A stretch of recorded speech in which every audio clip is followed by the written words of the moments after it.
Good morning, everyone. Hope you're having a great Sunday morning. I think it's going to turn out to be a beautiful day here. I hope it's going to be beautiful where you are. It's supposed to get up to a perfect temperature of 72 degrees today by 2 p.m. So you can't ask for better weather than that. And it's only going to get down to 50 degrees throughout the night tonight. So from 72 to 50. Not bad weather this time of year. Might get a little rain, but that's all right. We need it. We do get our fair share of rain here. That's what makes it so pretty. If y'all have not visited Tennessee, you should do so. It is a beautiful state and shocks a lot of people who have never been here that have preconceived notions of it. Had a girl come from Alaska one time to visit me back in my younger days that I had met via the internet. And when I picked her up at the airport, she actually looked like she ate the girl that she sent me a picture of. But that's all right. We won't go into that. But anyway, one of the first things she was shocked about is how many trees we had. You have so many trees. I'm like, yeah, wherever there's not a store, there's woods. And being in the kind of middle of the country, north to south, we get a good mix of all the northern stuff and all the southern stuff. So we have a wide variety of botany species. Good morning, Mr. Drummer. I saw your comment about wanting to do some more anodization today. I don't know if I will, but I think we've done it on like 3 videos, and there's a Titanium Thursday video on one of the lives where I go really into detail about it. If you want to go back and find that one, you might could pick up some tips. We might. We will start off like we do always with me showing what I carried last night, and that involves a little anodization. So I carried the Cortex again, and yesterday I redid the clip into a blurple because I didn't like how it turned out.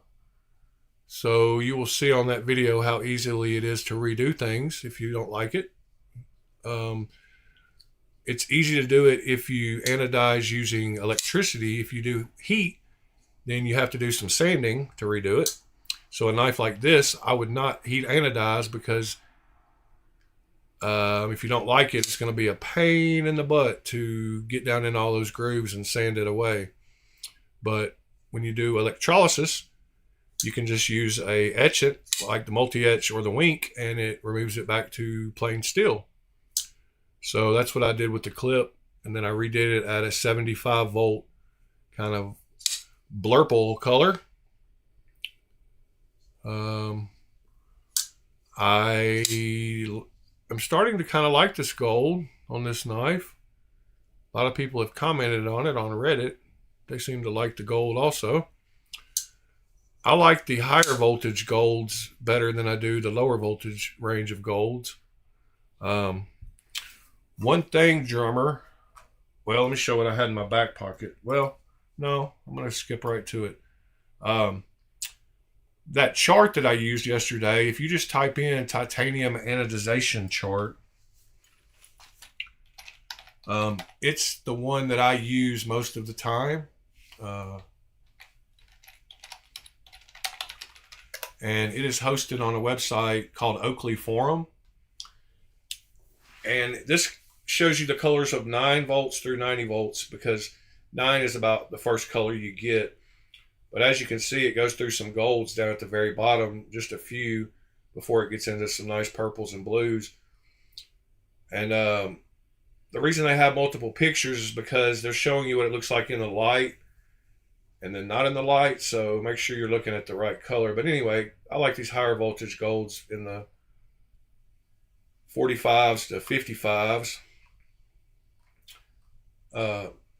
Or actually from the, yeah, from the 45s to the 60s or 58 or 56, whatever. And then it goes back into some cool purples.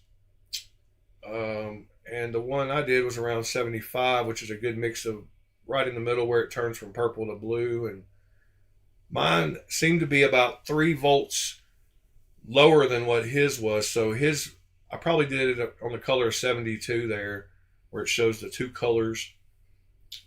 Good morning, Scott. Good morning, TC Blades. But yeah, this chart is excellent. You can download all these pictures and save them on in a folder somewhere, and you will have them.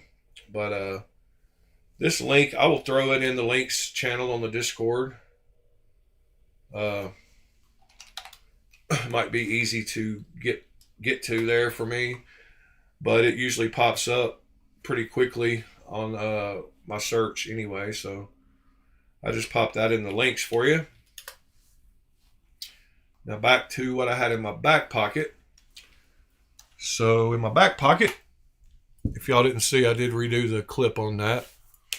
In my back pocket, I had a weird knife. So I had a DEF CON knife, and this knife is called the Ultra Light, and it has probably got the best crossbar lock. I mean, it's in the top 3. It might even be better than my Kaiser's. Every time I'm doing that, opening and closing it, I'm not just holding the lock bar. It's fully locked and fully closed every time I'm doing that. If I was to just hold it, it would make a different sound. But it literally doesn't take anything to press and anything to lock it. And it is just an excellent little knife. And the cool thing about this ultralight knife is a lot of people like lighter knives, and this one is one. It only weighs 1.9 ounces. Not sure of the blade steel on it. I actually got it from my monthly knife club subscription for the name brand knives.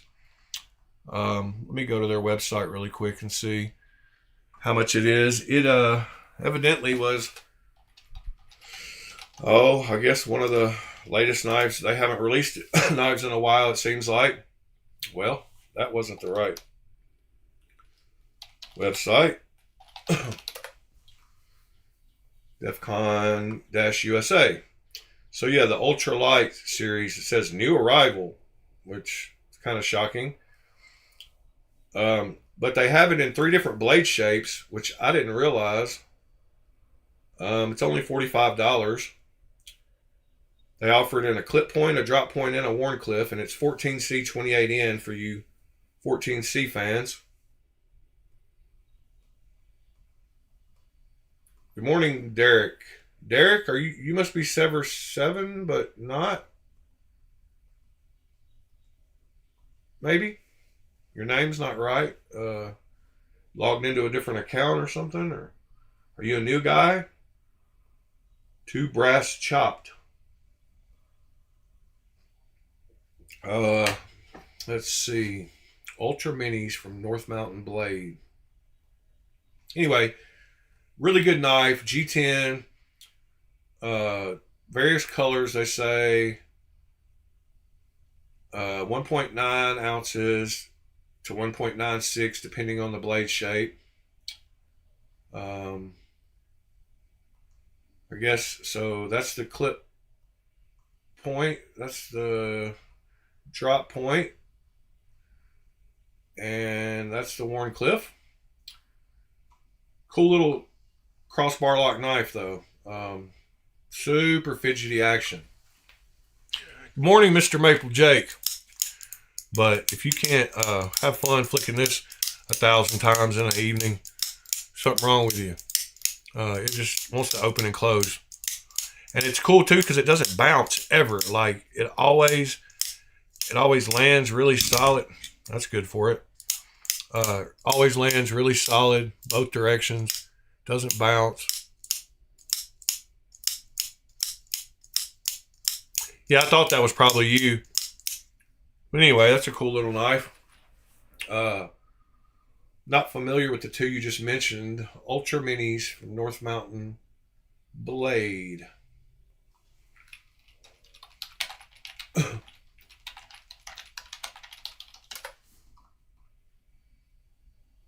Ultra. I don't see an Ultra Mini.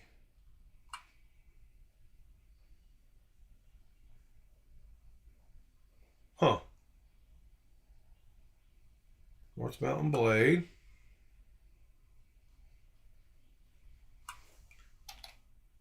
Mini. New Ultra Modern Mini design. The carbon fiber ones. Maple Jake. Oh, the G10 and carbon fiber. That's cool. Yes, sir. I didn't like the way the clip turned out, so I made it like a blurple.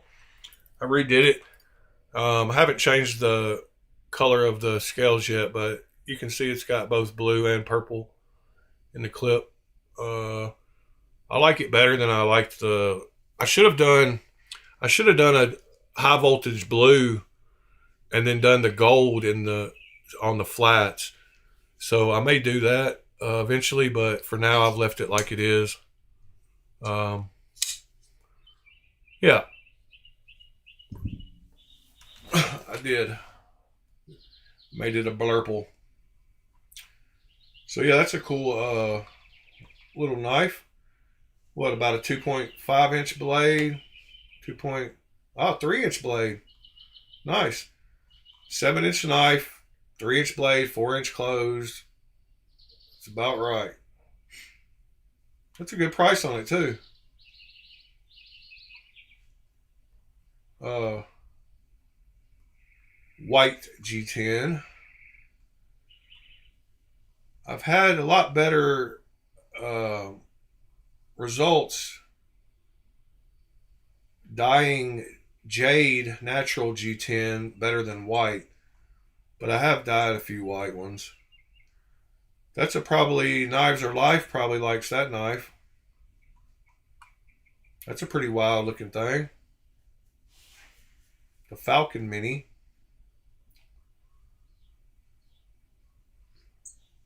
Go to their series at the top and click Chopped.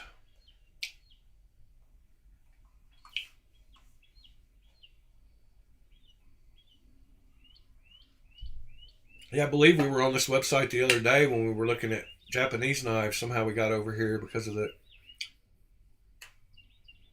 Yeah, those are super cool too. They called them an M390, like that one. Is this M390 also?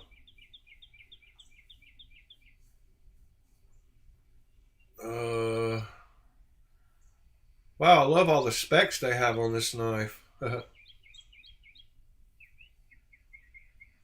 Which is 0. I'm guessing it's probably M390, but who knows? Maybe the other side of the blade will show. Where's the other side of the blade? Hello?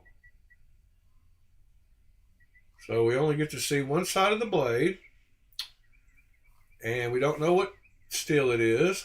I'm guessing it's M390. The other ones, see if this one shows the other side of the blade. Nope. Just the show side. The rest of these, none of them have specs. Huh, weird. ZDP 189. Yeah. So they sent you the brass mini? Is that what you said? Brass? Brass is so heavy. Well, it might be lighter than copper.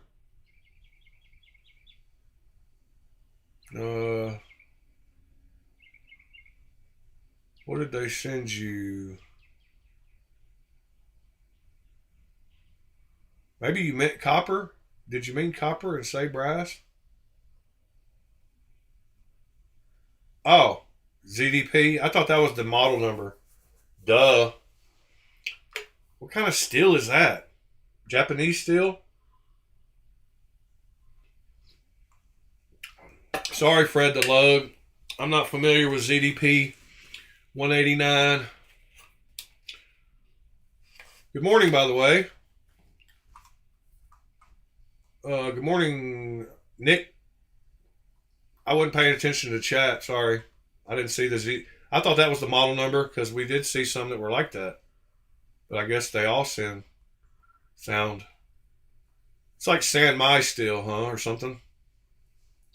It's Japanese. I believe it's probably a Japanese steel like VG10. If I was to guess. Let me give Fred the Lug moderator. Well, I guessed right then. It is a Japanese steel. I thought we saw it on the Rockstead page the other day, and that confused me because I thought we were looking at the same model number or something. This is the funniest comedian I've seen in a Oh, very wow. long time. Very funny. I just hit play accidentally. Sorry, excuse me. Hit play in my other browser, the video I was watching beforehand. Got to get my earbud reconnected. Don't know what happened. Doesn't sound like it's going to reconnect. All right. I've got a bunch of links to go over this morning of a bunch of the best of knives from SHOT Show 2025. Starting with one that's everybody has seen, I'm sure, but it is a great little knife. And why is my headphone not connecting? And that is the Elementum 2 button lock.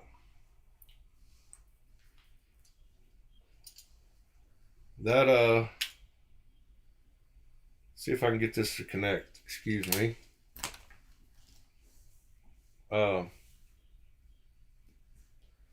It probably connected to my phone. Yep. That's why it wouldn't connect to my computer. So now I got it fixed. All right, back to what I was talking about. So this is one of the knives that everybody seemed to like. It is a tried and true seller for Civivi, so why not keep milking it for all it's worth? And they did so with, it looks like, 15 different varieties. Maybe only 13 because 2 of these are add-on scales, which is cool. Got titanium add-ons. Not a bad price either. $78 for the titanium add-ons.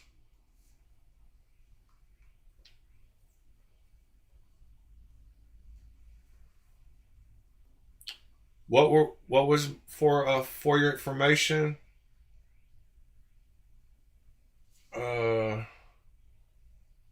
What happened?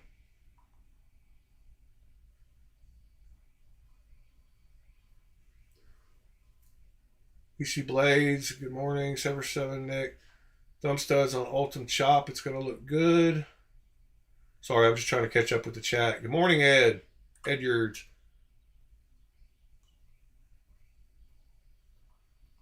Yep. Just like Fred said, the Elementum wouldn't have sold as many as it has if it wasn't a great little knife.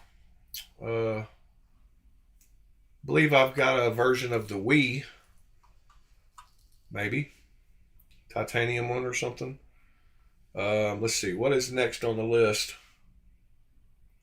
From SHOT Show. I've got a bunch to go through, so. Oh, before I do that, let me bring this up real quick. A guy did a brown Cortex XL for a guy, and he did 90 volt aquamarine in all the recesses and the 75 volt purple that I did on the clip on this one. Well, I don't know why it's not letting. Stupid browser's acting silly. Let me see. I have no scroll bars. Where are my scroll bars? Aha, I found it. Whoa, what happened? Yep. Anyway, you can see the colors. Let me see if I can scroll over. There we go. Browser was acting a fool. You can see that aquamarine and that purple. Looks good. All right, forget that. Next, we've got a great little budget knife that I liked that was shown at SHOT Show. And this is the Widbay push fold knife. They offer it in two colors, fire red and ocean blue. $60 knife. Great little value knife. D2 steel. It's got a pivot lock knife. It's got the thumb discs on it. Looks like a cool little knife that I might want to try out, actually. It has a patent pending on their lock, so it's different than others. Cool looking little knife, though. Yeah, Fred, yesterday in the video we did a anodizing of the, I know you're probably not approving of this, but this is a clone that I got recently that they just came out with of that knife. It even has where you can do the adjustable detent pin and the lock pressure, but we anode this yesterday. That's what I was talking about, that 75 volt color. That's that same color just looked at. That's kind of why I brought that up again. But anyway, back to the regularly scheduled program. Do y'all like the way that knife looks?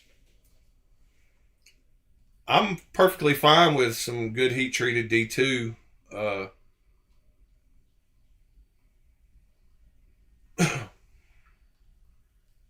So I'm good with that. Let's see, what's next? Next is a new knife from Buck. They're trying to get in the game a little better, and that is their new Range Elite crossbar knife. Aluminum handles, little pricey. It's just coming out. It does have Magna Cut, so that's probably where the cost comes from. I do like the style of it. I like seeing Buck do something like this. And they do offer it in cheaper versions. Let's see. Range Elite.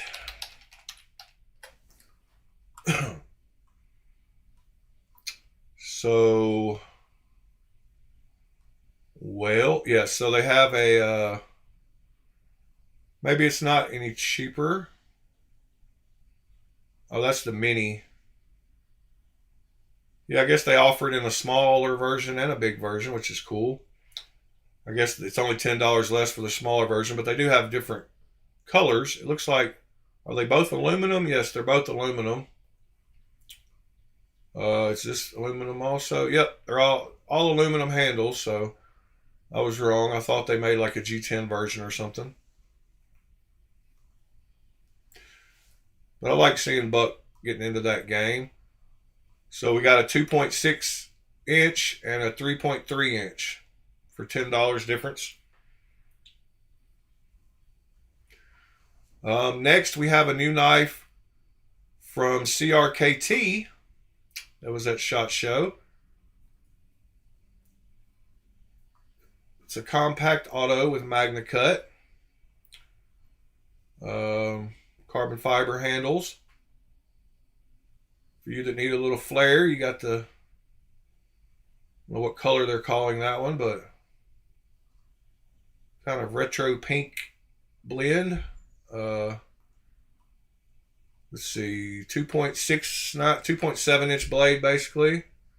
Let's see a little video here. Turn the sound on. All right, hit play, full screen. Hey everyone, I'm Bryce. I work here at CRKT and I'm very excited to show you guys today the new Twist Tie by Brian Tye. Brian Tye is a renowned Canadian knife designer, machinist, and craftsman, known for his innovative approach to knife design. With his background in tool and die making, Brian brings a technical expertise that translates into highly functional and visually striking knives. CRKT has been working with Brian for years, creating multiple production versions of his custom knives, and we're very excited to bring Twist Tie, a slim pocketable double action out the front, to market for you guys. Ed, you asked if it had the same lock as the Truffles.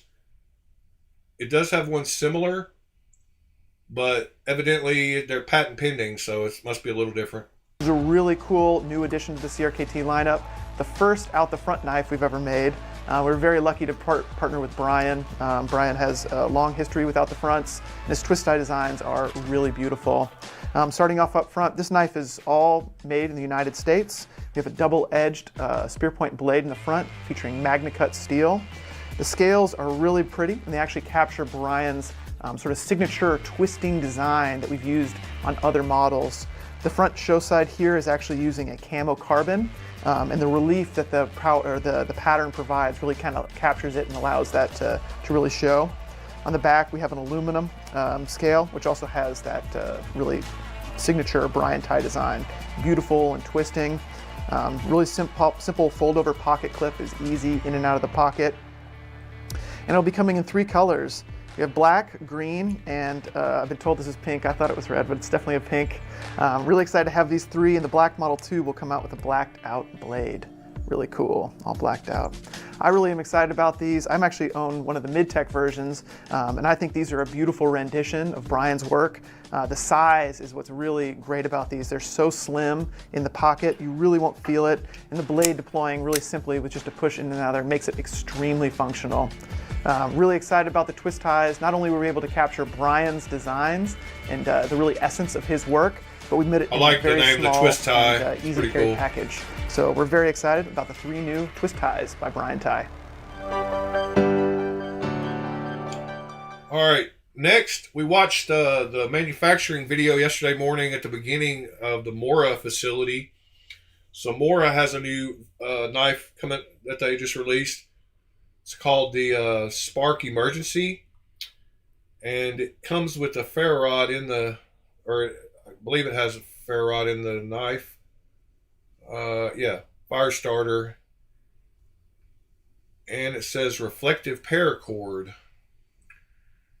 A little more pricey than most Moras. Partially serrated, blunt tip. What else? I don't even see if it says knife steel. Probably carbon. Nope, it's stainless. So it's probably just there. But cool little addition to Mora's lineup. Anything about it? Rope, blunt tip.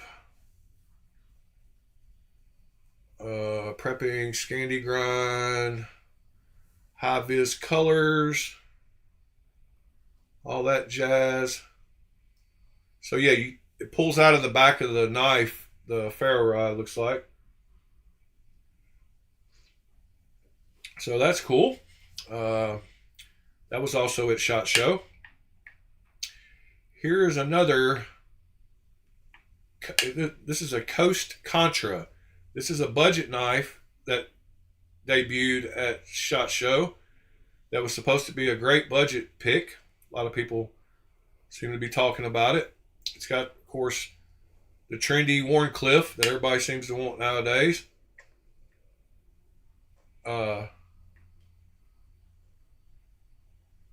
Looks like a cool little $30 knife to try from Amazon. It's a frame lock. Check out the video on it real quick.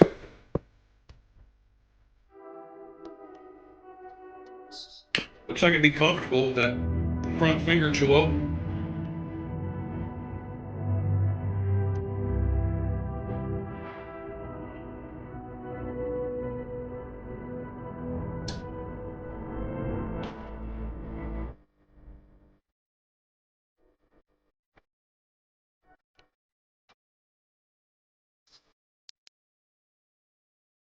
It's got a headgear hole.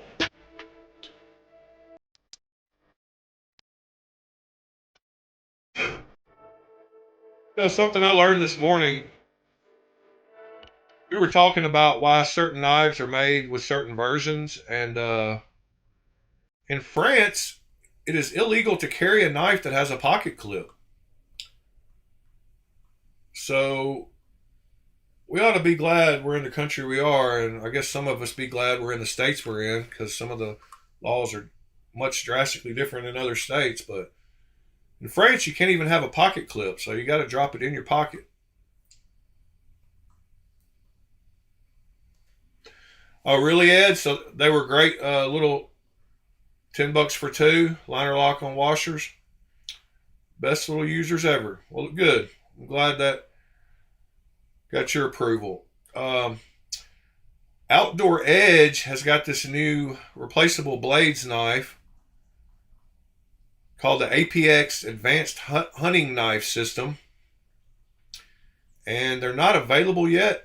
That's how new they are, but let's check out the video on it.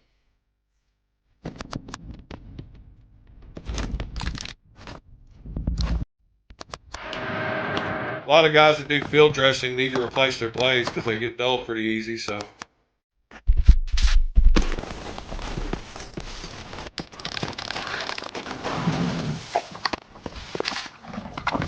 The design of it looks like it'd be pretty cool too.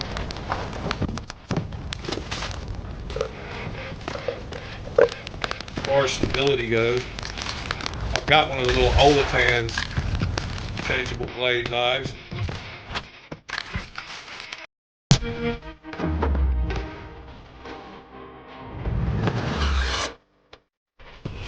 What this video is showing us, because I don't see the knife in question, but maybe we will. Maybe it combines them all. Yeah. Okay.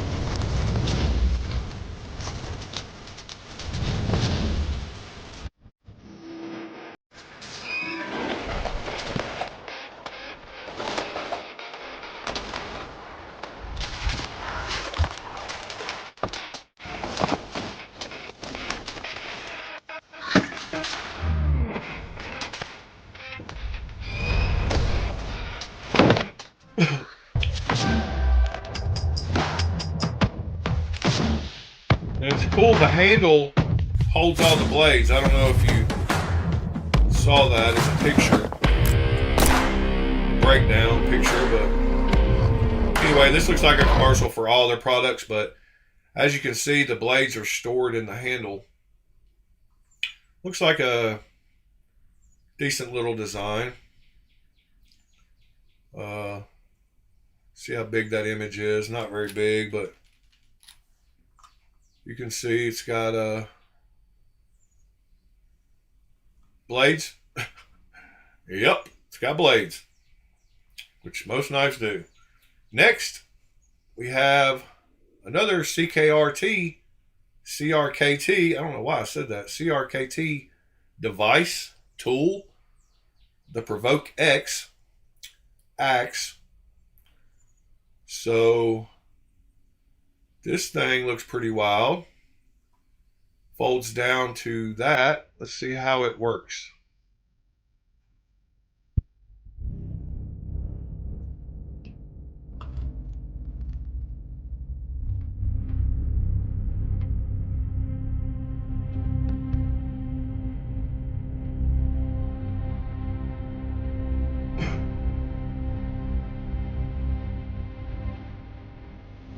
Deadbolt block.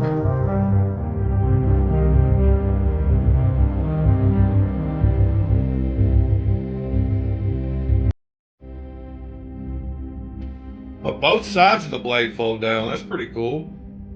And I like how they're both out of the way, and looks like a pretty cool little device. I wonder what kind of steel it's made out of. Let's see if we can figure that out. It's D2. So that's a lot of D2 in that axe. With the titanium nitride coating. It's pretty awesome. All right. Mall Ninja Hatchet. There you go, Maple Jake. No, it's not purple and blue and green and sparkles on it, so not too much Mall Ninja going on. This is a new police duty knife, PDK, from a company, I believe, that does a lot of law enforcement stuff. This was at SHOT Show as well and got some news, I guess.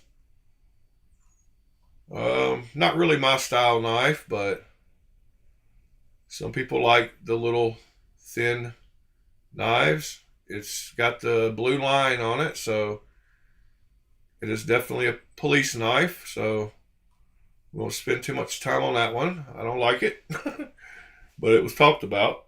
So let's see. Civivia's got some new ones coming out that look pretty nice. They have a Photonics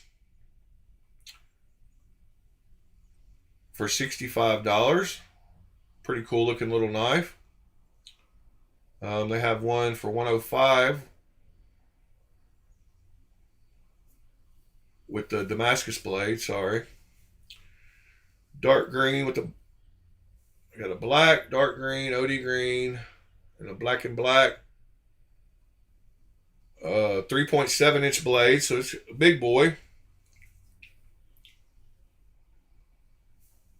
Yeah, drummer, that's what I said. The price, pretty pricey.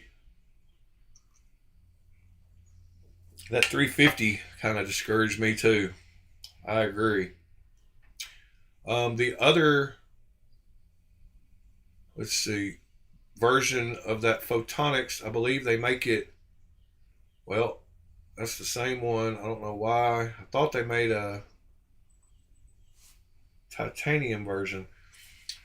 All right, now we're going over to Demco, who has a new model of the Free Reign drop point fixed blade knife, USA made, supposedly.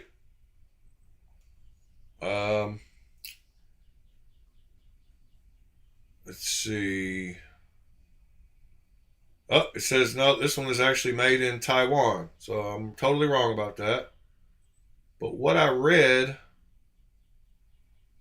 said something about, let's see, shop fixed blades. And this one, they have a version 4 of it right here available. You see if it says Taiwan also. Yeah, it says Taiwan also. So don't listen to anything I said about USA made. But these were two of the Demco knives that were shown off at SHOT Show.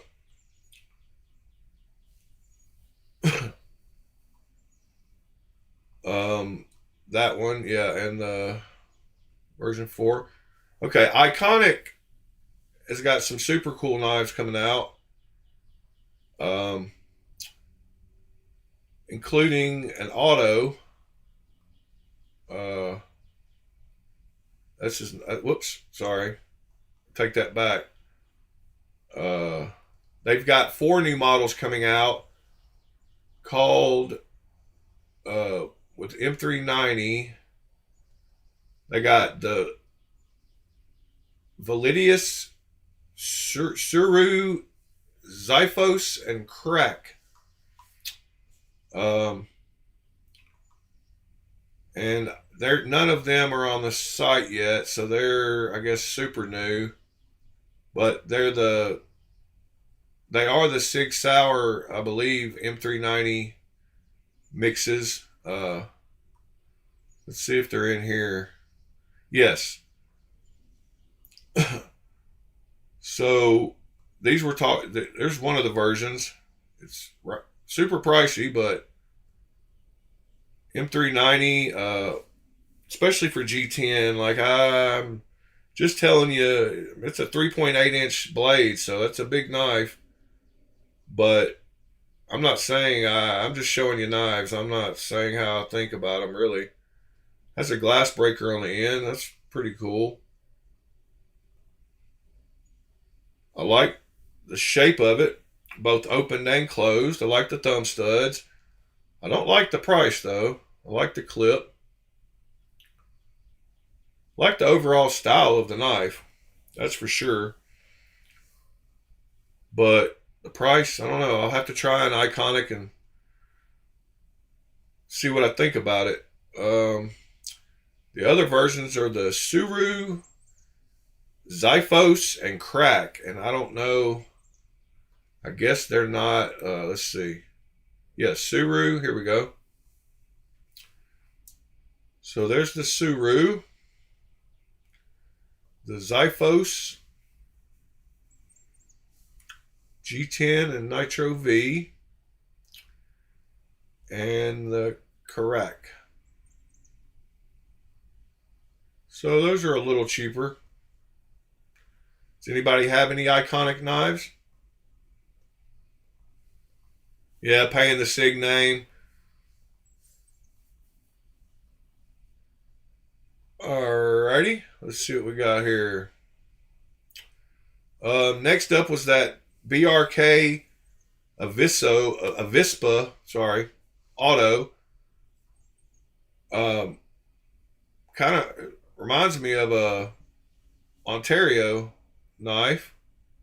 In fact, somebody bought Ontario knives. Is that the new Ontario knife?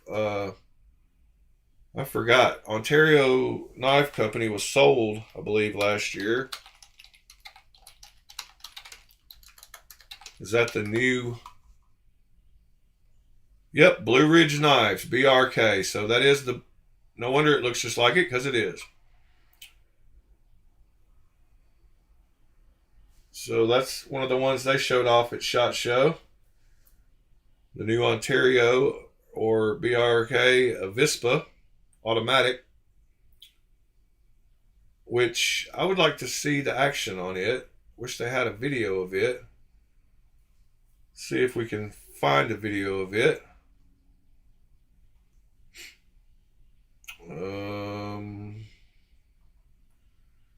Maybe Blade HQ might have one. Nope, I don't even have one.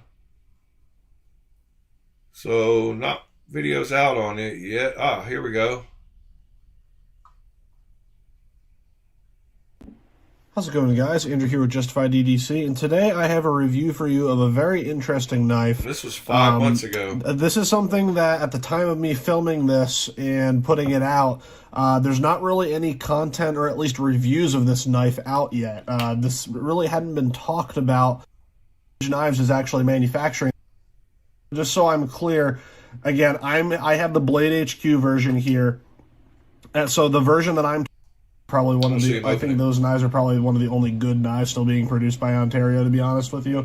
And then for SE, they designed the Avispa, which is the larger version, and the Zancudo, which is the smaller version.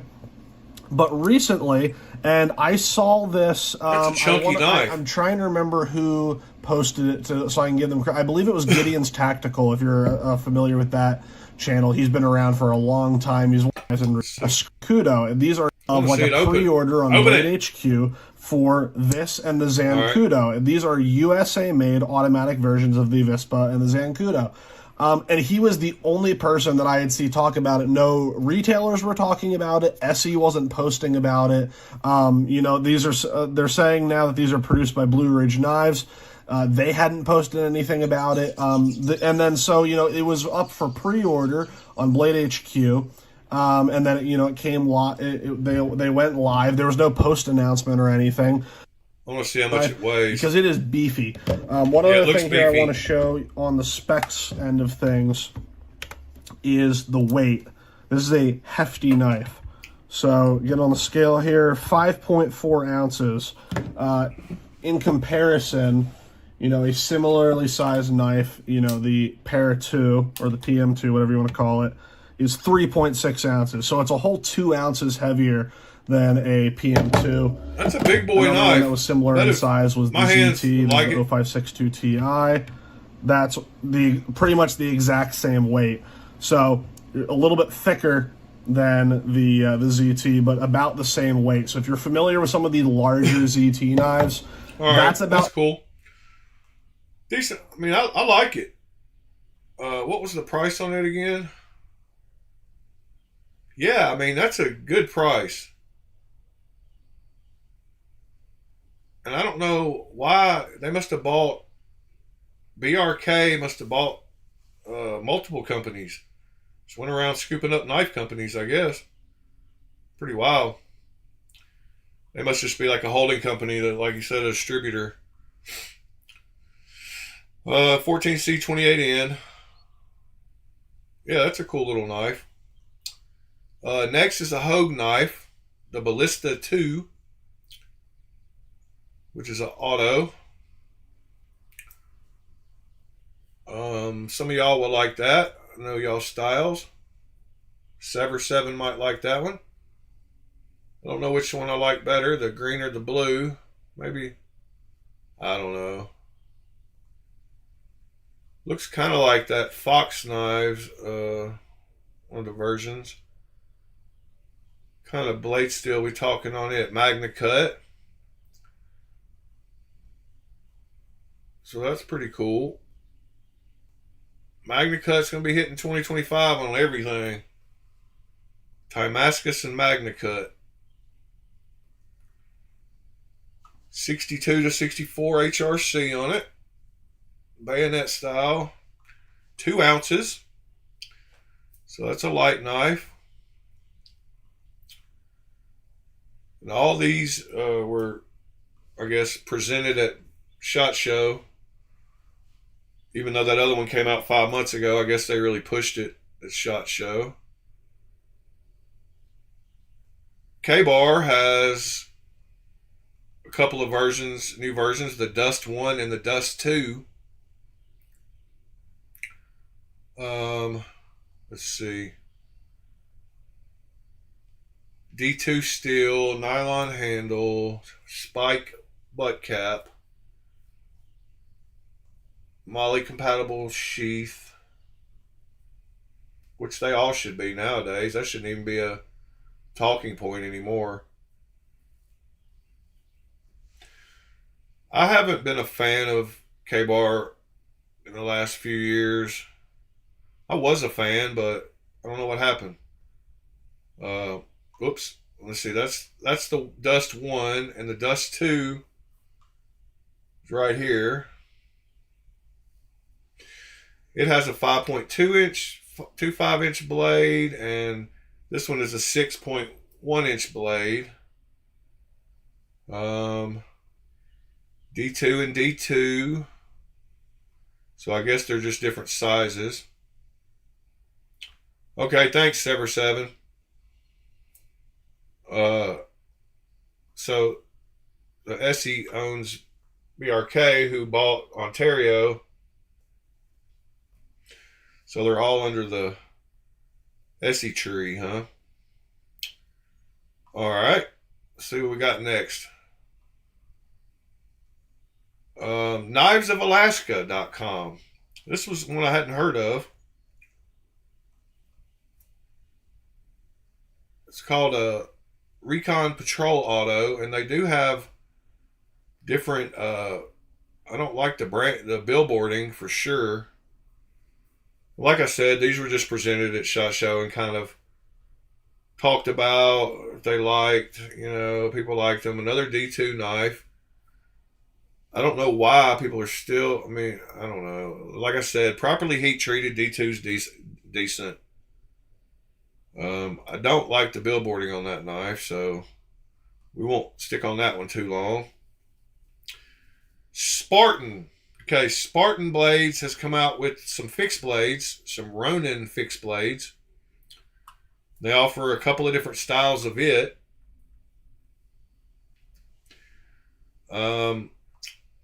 It is in, let's see. Kind of blade steel. D2 again. Wow. SHOT Show 2025 was all about the D2 knife. It says it right on the knife. I guess I could have looked there.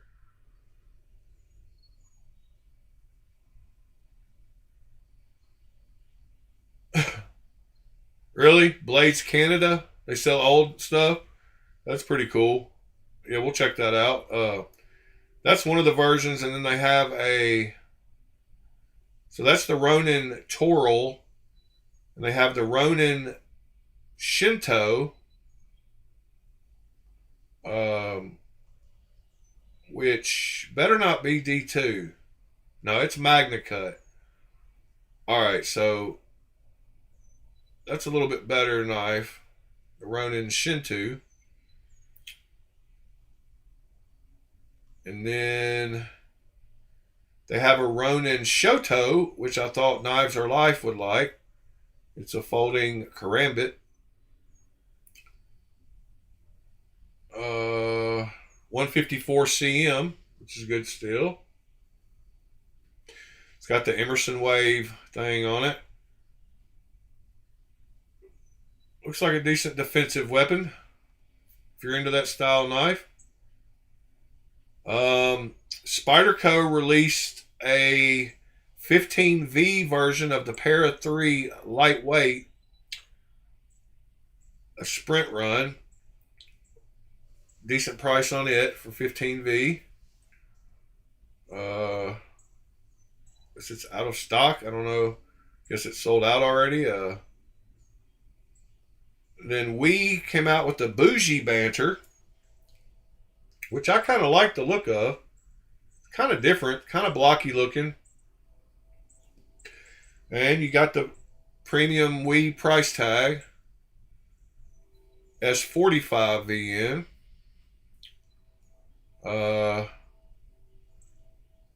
Cage ceramic, lanyard, thumb stud, 2.91 inch. So it's like the Banter, but it's a Bougie Banter. I kind of like the name of it, just the Bougie Banter thing. Let's see. What is next? Oh, okay. Now here's a whole other. Oh, before we get into that one, I really like those Akaso knives. I'm really liking the Akaso, and I really liking this model, the Strategy. And they offer it in a couple of different price ranges. So they offer the titanium one. They also offer some other. You can either get K110 steel with aluminum or S35 VN. I like that deeper red color. I don't mind it as much. They do have carbon fiber ones. It looks like they have a JG10 one with either black or white. So I like the fact they're offering lots of different patterns with both black and white blades. So you can get a black on black, a red on black, red and white, carbon fiber ones. All these have K110 steel. And then they have the titanium version with either a black blade or a white blade, silver blade. 3.5 inch clip point. Yeah, I'm really liking Okaso. Good morning, Mr. Pete. Glad you made it. Yeah, I'm looking forward to see what comes out of this company. I mean, I'm sure been around, but I'm going to pay attention to them a little more. They have some new classy looking slip joints too for you slip joint fans. Looks like they have a little auto engraved knives, anodized knives, the Solstice. Seems like they oh, the Seaton, I like that one too. Pretty cool little. It's a good price on that one too. Stainless steel bead blasted for $80. Not bad. Aus-10 steel.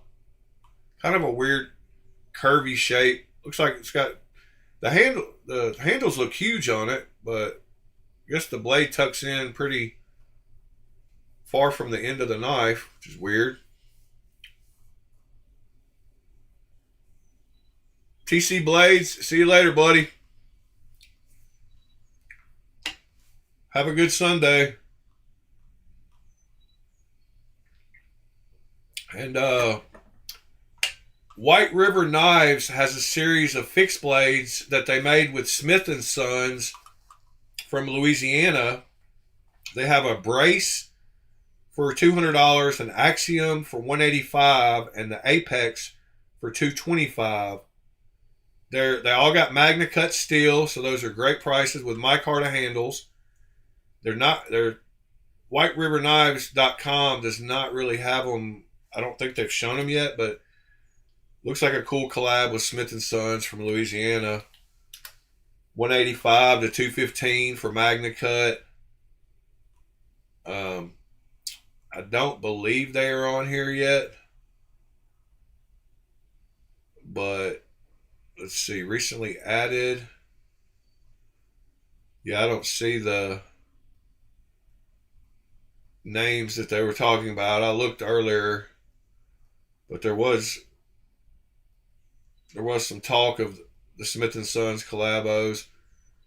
Again, if you want to know the names of them, they're the Brace, the Axiom, AXIOM, and the Apex from White River Knives. Cool supporting Smith & Sons from Louisiana. $200 for Magna Cut. Can't beat that, my opinion.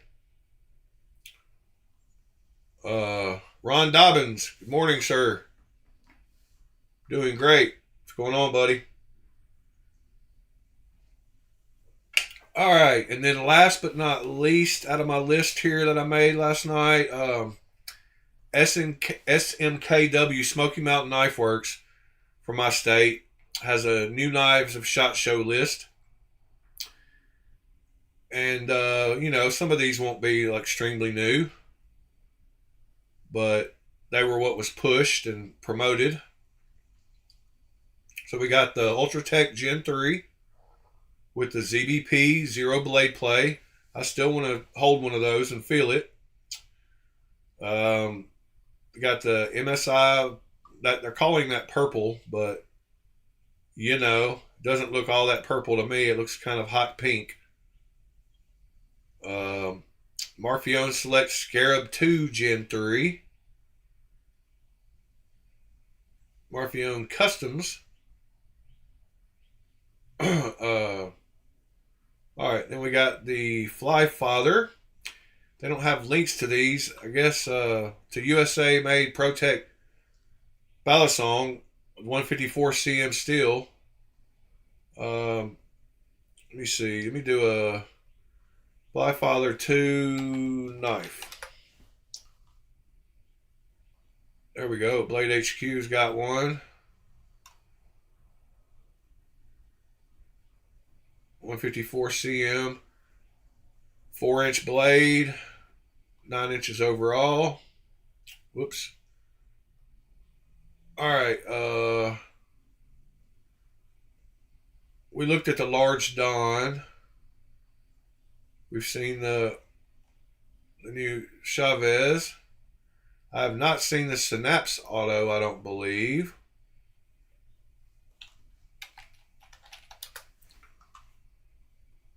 Yeah, maybe I have. That's the Vero. Yeah, we saw that. All right. Coming soon.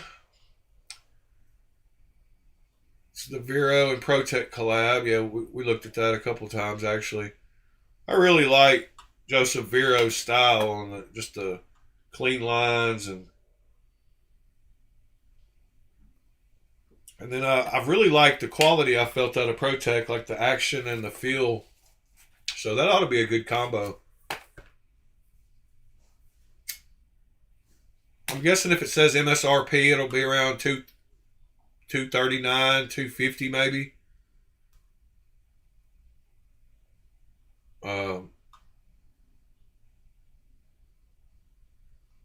Let's see what we got here.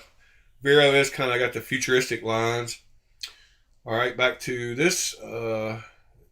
We looked at the TR3 Integrity already. New Lion Steels, SHOT Show, the Quattro. Let's see.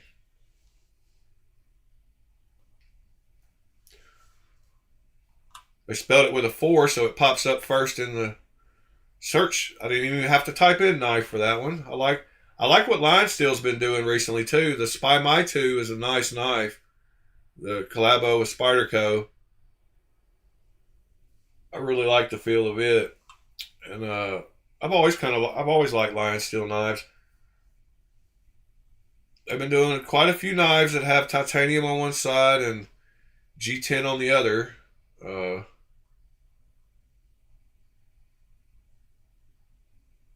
So I guess it won overall knife of the year in 2015. The TRE did. It's got a removable flipper just like the Spy My 2 does. I think we talked about this one a few weeks ago too, maybe.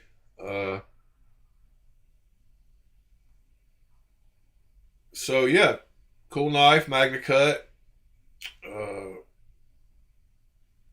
Lion Steel, of course, it's in euros, or so a little over $300 probably USD.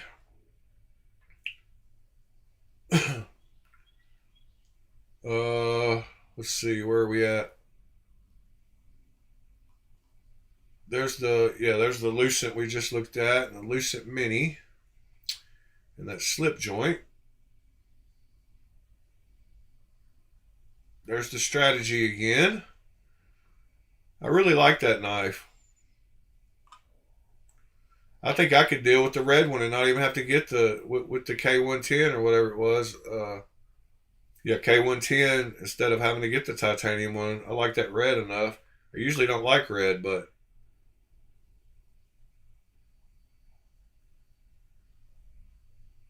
yeah.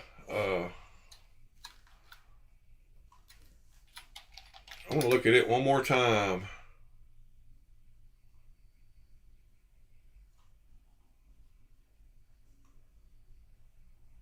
Yep. I think I'm going to have to try one of those. I don't know. I'm probably going to stick with the titanium. Y'all know me. I like the pivot. Wow. And they have that full deep carry clip. It's got 3.5-inch blade, which I love. Right under 5 ounces. Cool little knife. All right, that's my pick.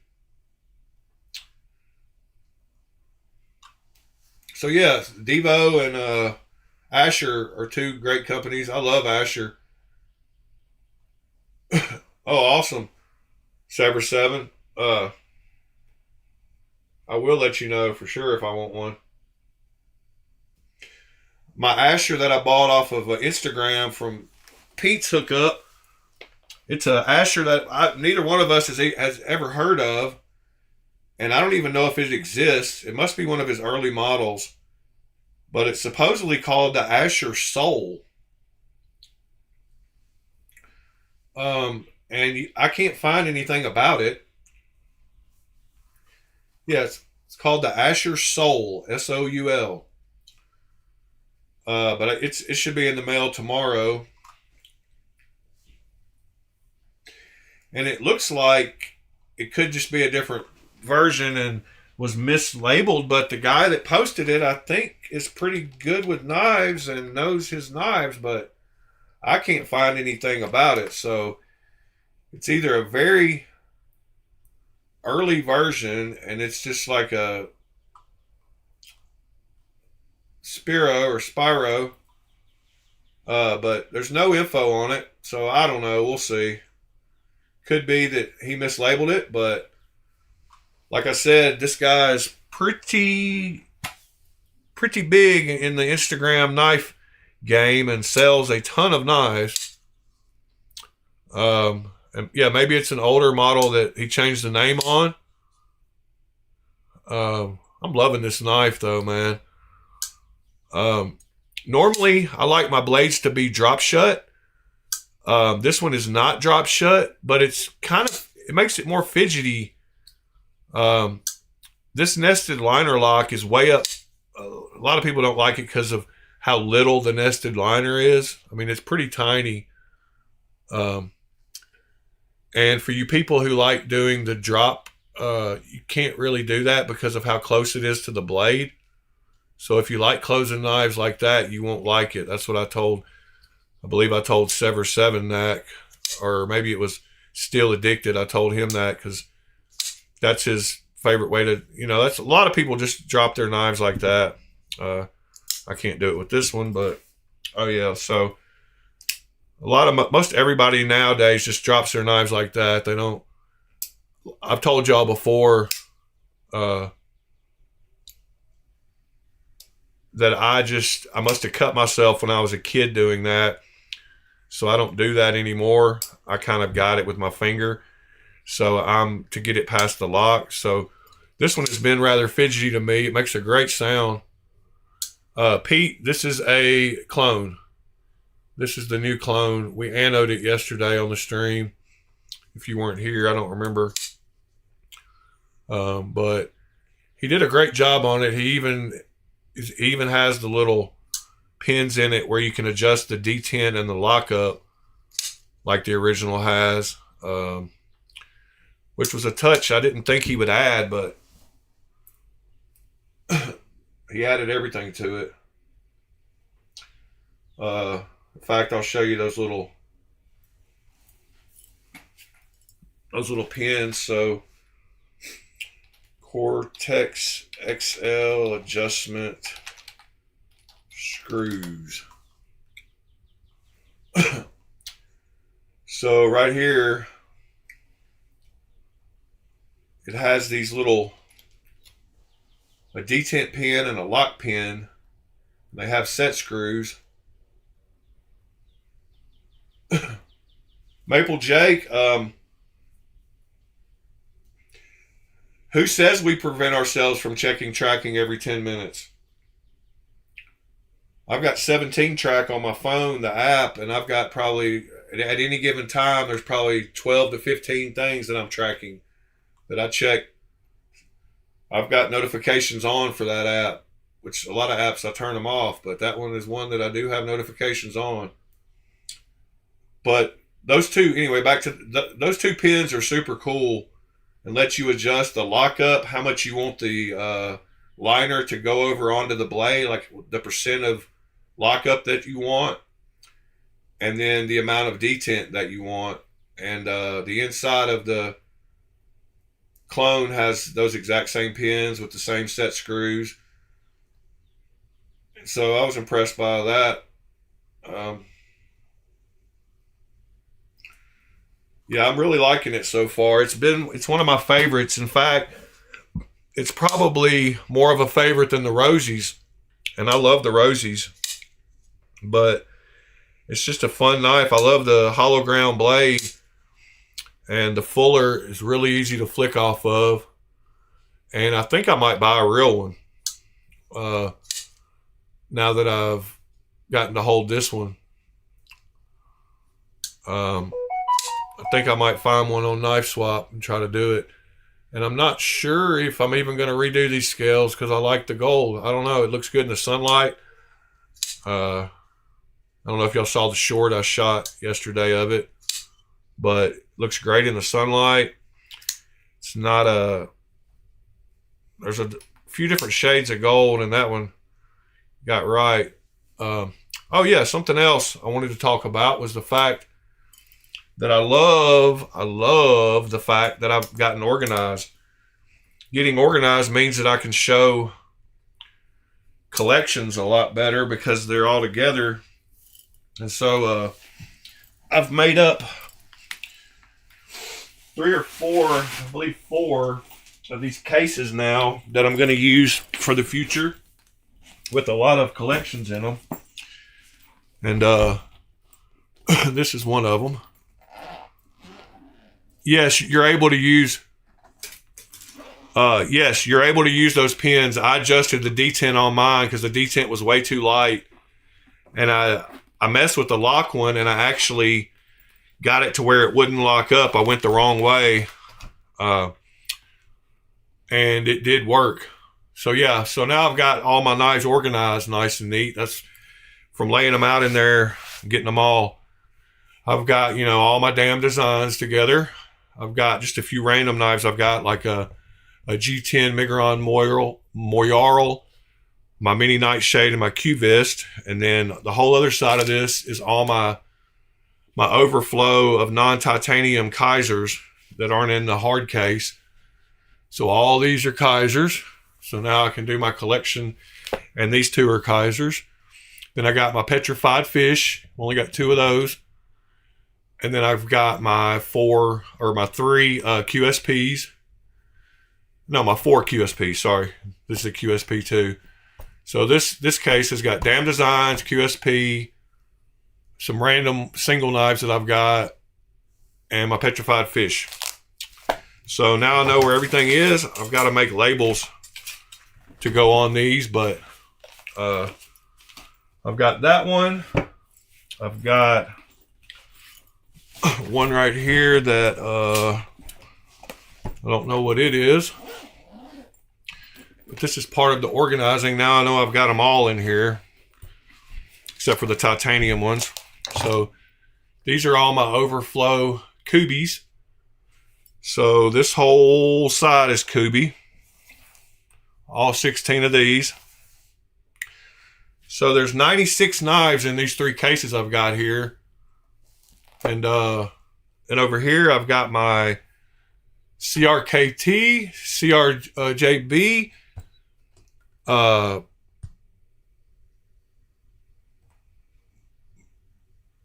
having a brain fart. My Ramettes, a couple of more just single knives like my Honey Badger, my 1.5, and 2 of my Rats.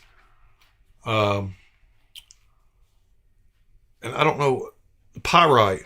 I'm sorry. I don't know why I couldn't think of these 2 knives. Yeah, the Pyrite button lock and the Pyrite buoy. Yeah, that Hornbill is an awesome knife, that QSP.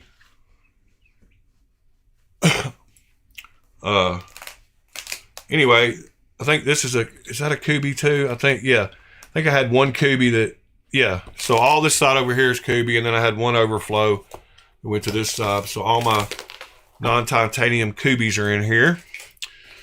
So that's another 32 knives. And then last one I have in here, collection wise, I've got another one made up, I believe, but this has all my SRMs, Sanren Mu. I've got my steel wheel and real steel, couple of Gerbers that I have.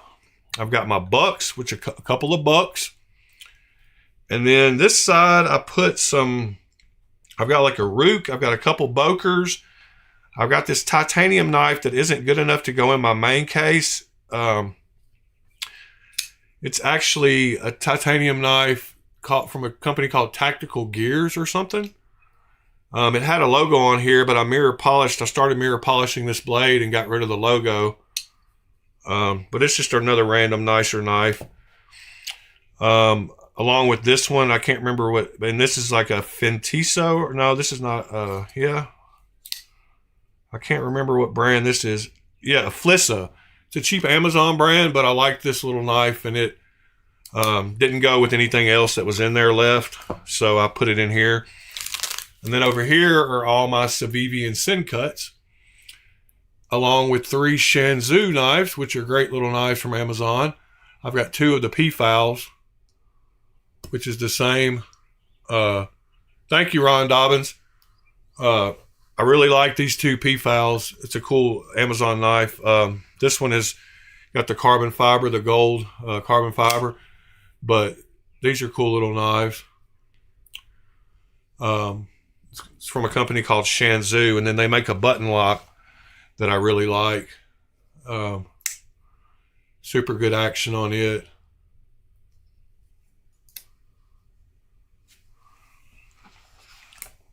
Yeah, the tactical gear snack lock one. Oh, Taxis gear. No, I think that's maybe different than the brand I was talking about. The one I'm talking about is like an eBay brand.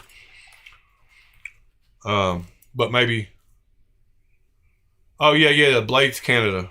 I forgot about that. Sorry. And if y'all haven't ever had a glide strike and you like bigger knives, that's a super cool knife. I mean, it's basically reverse flick only, but it's drop shut, got a giant blade, giant handle. You can see how big it is in my hand. I mean, my hands are big, and it's a big boy. But it's a great sin cut knife, and it just drops. I mean, the blade is so big it can't help but drop.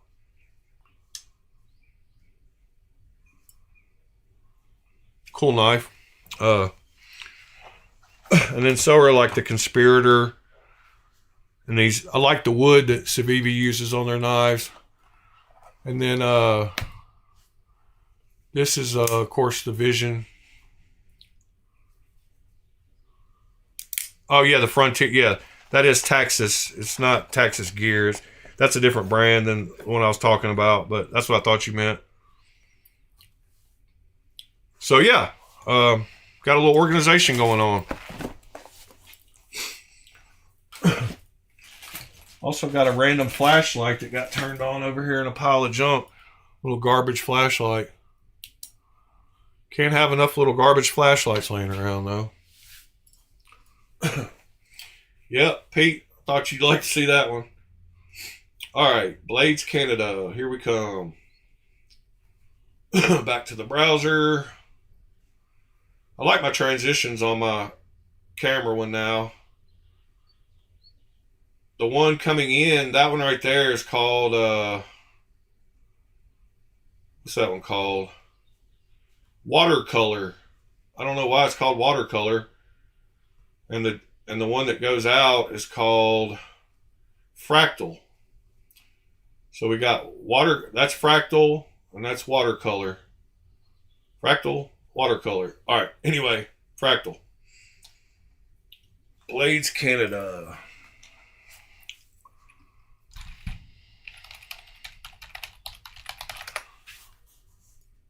I don't know if that's it, but it is. I got one of these coming in the mail, the Corgi, the Vosteed Corgi. That should be here like Tuesday. I've been wanting to check it out. Seems like a cool little knife.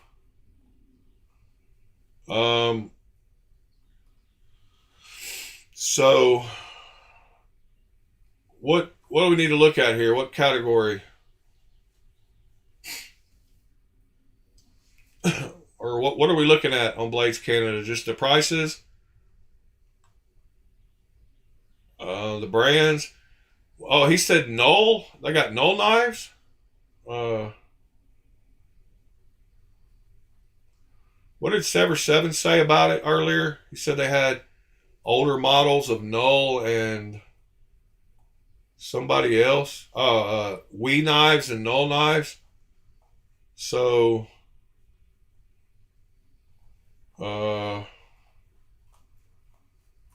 wow, I don't like the website, that's for sure.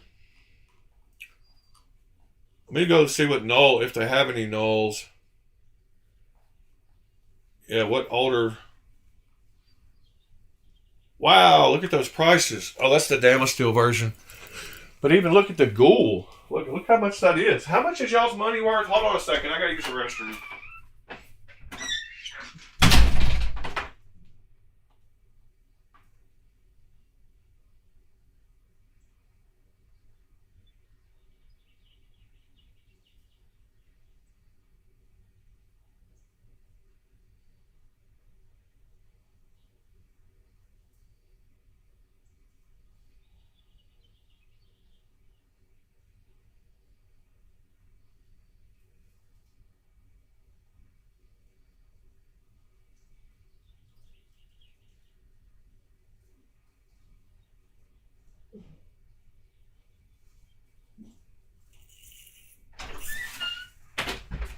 Alright, sorry, I was actually hurting. I was holding that one way too long. This coffee went right through me. Yeah, that was actually one of those painful ones. So is it 2-to-1? Or is it like 0.7? Or what's the conversion Canadian to US?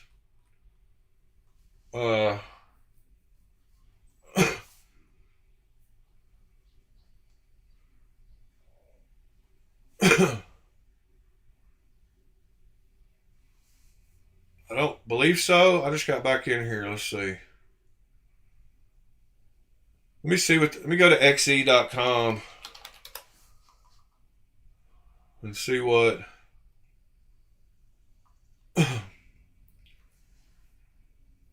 So it's about a 0.7, 7 cents on the dollar. Let me reverse these. Can I reverse these?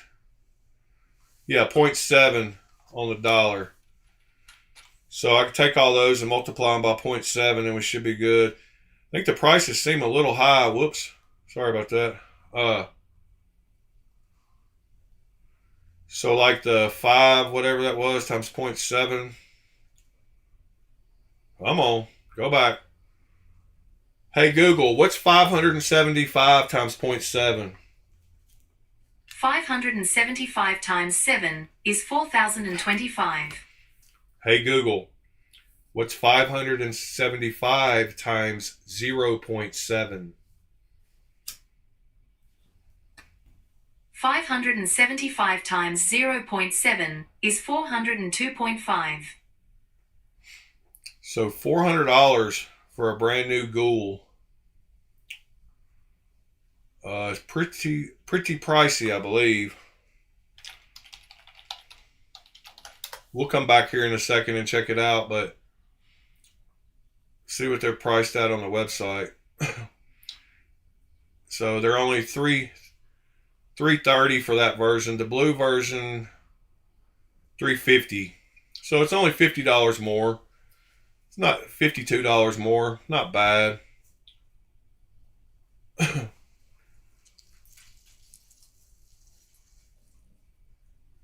Yeah, I get, but we don't have to pay any sales tax. I mean, a lot of knife sites, like White Mountain Knives and stuff, don't charge you sales tax anyway, or straight from like the Kaiser site or any of those places don't charge us sales tax anyway. And we don't have to pay the tax. The tariffs aren't on us, they're on the seller, so. And it's only 10% from China. People are all worried about China prices going up, and I'm like, dude, their percentages, they're making enough that 10% ain't gonna jack up the price too much. Good morning, William. Go back to Blade Canada. I don't know why I would order. I mean, it's a great site for people in Canada, I'm sure, but I don't know why, as an American, how I would save money. Because even with my sales tax, even if I had to pay sales tax on that $350, it's only 0.975 here in Tennessee, so, or 9.75%. So I would only pay $385 instead of $402, even if I had to pay sales tax. But I'm sure they'll have a lot of knives. Yeah, the older ones. Yeah, Maple Jake, I'm sure it's a great site for Canada. That's what I was saying. And I'm sure they would have some models that have sold out over here, just like Sever 7's saying, I guess. He's saying that we might could find knives we couldn't find over here, over there. Like, let me look up the Wee knives.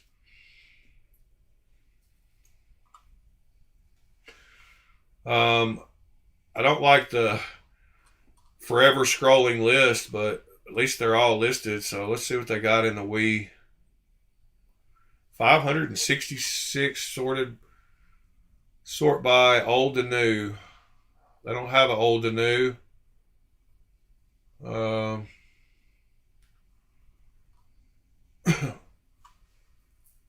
But yeah.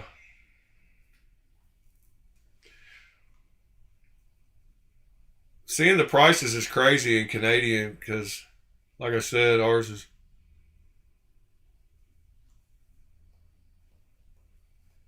It's a 20% tariff. I thought it was 10%.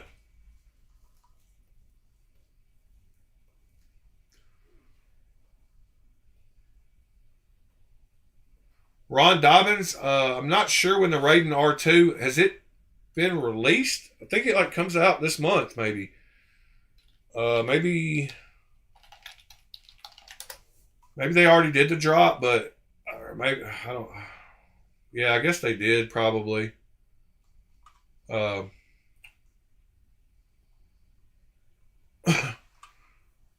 I'm not sure when it will be back in stock.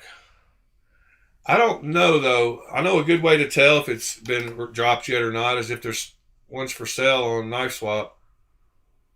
So let's see. No, see they haven't been released yet, Ron. It's next month. Sever7 said. Yeah, I thought it was either this month or next month. If you ever want to know if a knife has been released yet, just go to Knife Swap and type it in, because the people will get them in one day and the next day they'll be up for sale. That's how quick they swap them around.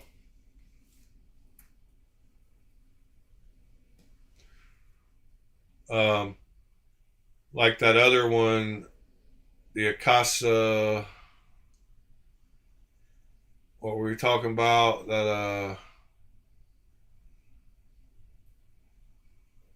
I don't know. Ooh, that's that police knife. Let's see. Uh, Something like this. The twist tie. If you type it into Reddit, it won't come up because it's not been released yet, or maybe it will. Whoops. Knife Swap. So yeah, so it has been released. Oh yeah, he made his original has been released, but not the CRKT or whatever. 20 days ago. Yeah, so his original custom one is a lot more expensive. It's $2,200 for the one it was based off of.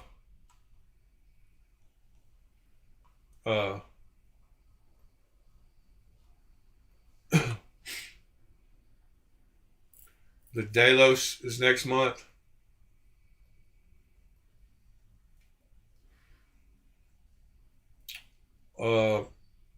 What else we got to talk about today? Let's see. Let me see if I had any more notes that I made last night.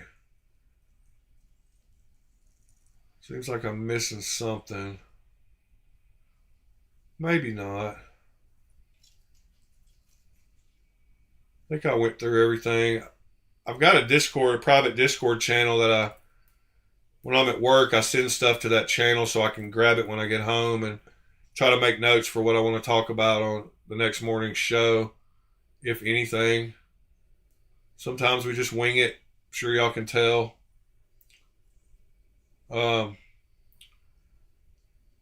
Pete, if you're still here, I did send you a message and then deleted in the middle of the night the other night because I want you to help me draw up my name that would look good on a watch, because I'm buying a custom watch face to build my own custom watch, and I want it to look like the one that I got. Let me show you what I want it to look like, and then you'll kind of know. I want the kerning, if you know that term. I believe kerning is the spacing between letters in a font. I'm trying to learn about fonts, but I like the kerning to be where the letters almost touch. So right here, hold on just a second. I don't know where it just saved that image to, but let me see if it saved it here. Well, that didn't work. Hold on just a second. Nope, doesn't look like that's it. All right, I'll just bring up the Discord.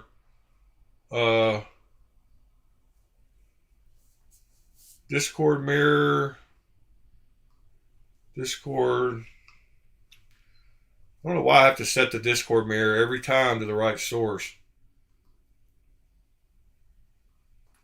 So as you can see, this knife face, or if I don't know if you can see, but let me see if I can zoom in. So this is a custom watch face with the guy's initials DC and Dwayne Campbell. And I want my name kind of the same way. So what I did is I made what I kind of want it to look like, so you'd have a reference. But I want the spacing. I moved those letters together, closer together.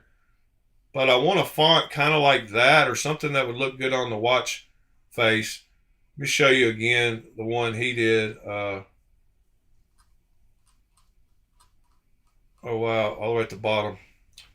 So as you can see, it's all capital letters. I want it to look pretty much just like that because I want to make a custom watch.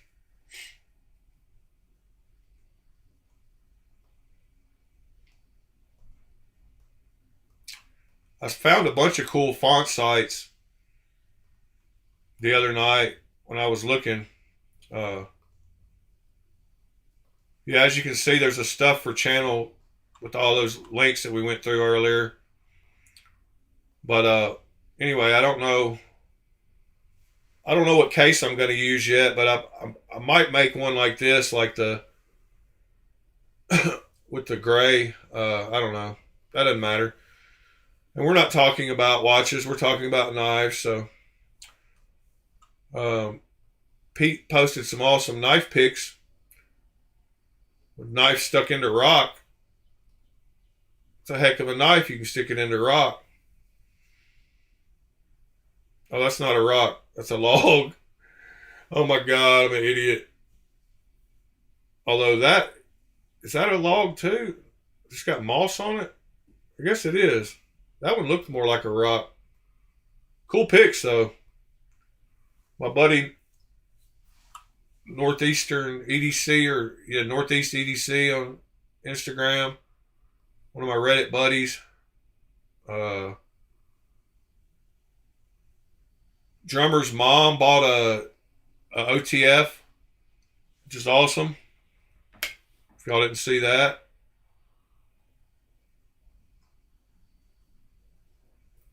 And of course, Ed made some good pictures. Is that the Tri-Stash? Is that?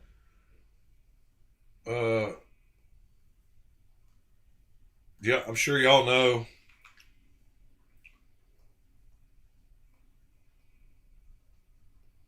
Yeah, that's why I left a little space.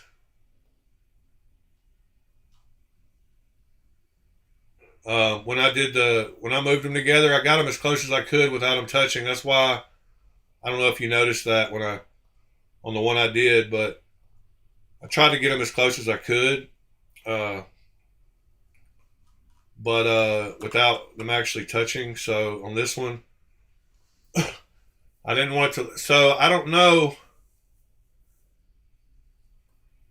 I guess just get them as close. I want them to be closer than the spacing of my name below it. And I know this is boring for all y'all not. Let me go back to the knife pics. Yeah, so I changed the clip, but you can see the blue that I was seeing yesterday in that picture. But I should have done it the opposite way. I should have done the blue. Now that I see the flats aren't as big, I thought the flats would be bigger than the grooves, but the grooves are actually bigger than the flats. So I should have done the whole knife in blue first, and then then sanded the flats and done the gold on it.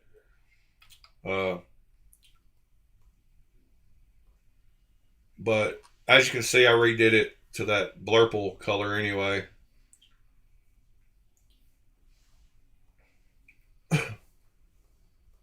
William Custom Scales. I'll tell you 3 places to go. If it's for a Spyderco or a Cold Steel, go to Original Goat has a bunch of stuff. So originalgoat.com, and they have all these knives. hold on, you can't see what I'm looking at. Sorry. Original Goat has all these knives right here. They have this Civivis, whoops, stupid pop-up. Cold Steels, Spyderco's, a few Spyderco's. And then the one we talked about yesterday is metonboss.com. And they have all these brands: Spyderco, Benchmade, Hinderer, Victorinox. And then I would send you to Etsy. So Etsy.com, like type in Shaman Scales. This is for my Shaman, how I found, and you'll find all kinds of custom scales. And Etsy has a lot of knives, a lot more variety on the knives, and you'll find the same Meton Boss. See, like right here is the Meton Boss store on Etsy. So he has all his stuff listed on Etsy too. And the ones I got for my Spyderco Shaman was from a guy named DNA Lasering, which is this guy right here. So he has all his scales listed on here. Flytanium is another good site. I believe they have some for they have parts. They have scales too, but they'll have more of the standard, not really custom looking stuff, I believe. I've never ordered from them, so, but Flytanium does have knife parts. So if you haven't joined the Discord, you ought to, because I'll put all those links in there. So in our Discord channel, we have a thing called links. And to join the Vision FG, sorry, I didn't see that. But I know that they don't make very many 3D printed. Let me show you something. Thingiverse.com is a 3D printed website. Now you can't see my browser again. Great. All right. Vision FG scales. So some of the coolest ones that I've found were 3D printed. Check this out. They make some solid ones, some frag. They make a bunch of cool patterns. So printables.com, if you can find somebody with a 3D printer, you can buy all these models. Well, that's a terrible picture. But you can download these files and make solid or ones with holes in them. So I didn't like the holes. That's not actually the one I was looking for. But they make 3D printable ones. And Etsy has them. I would say Etsy would be the place to go. But they don't make many versions. But you can 3D print solid ones like that in all kinds of materials. But yeah, go to Etsy, I would say. But I think one of the other ones we just looked at had them too. Maybe it was... So there you go. Japan Wave. Yeah, Etsy would probably be your best bet for the Vision FG. There's some solid ones, linerless, and those are 3D printed. I guarantee. Oh no, those are metal. Sorry. Yeah, those are nice ones. Machined aluminum, but there will be the 3D printed ones on here too, so you can get different patterns 3D printed. Like this guy offers any color you want. They're only $19. He 3D prints them. You decide what side you want the clip on. Here's all the different colors. And then he has a bunch of different patterns too. But yeah, Etsy is where I would send you for that. Like there's a cool frag pattern. Various patterns. Plain slab. Let's see if we see the pictures here. So yeah, you can get the ones with holes, you can get plain, frag, plane with speed holes, diamond slab, frag with speed holes, and frag slab. So yeah, go to Etsy, man.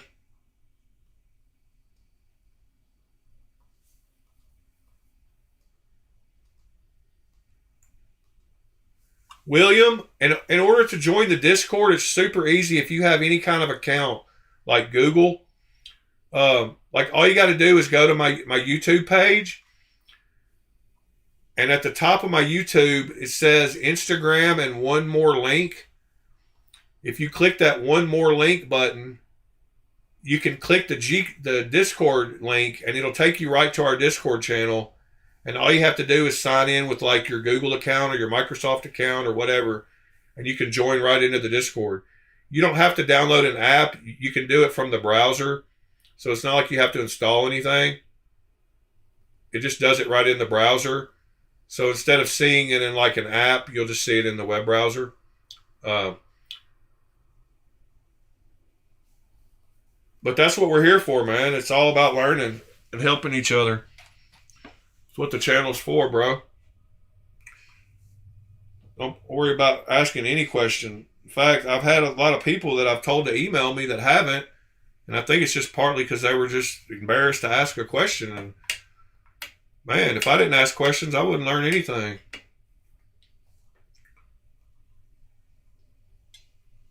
So yeah, my email, I always try to keep it posted a few times on the video. A link you posted above. Paisan? The Nirvana? What are we looking at? Oh, reground? Oh, blade grind. Yeah.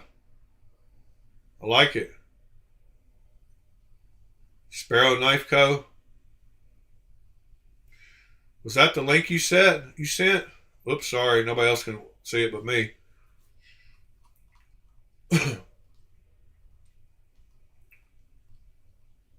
Oh, no problem, Ron.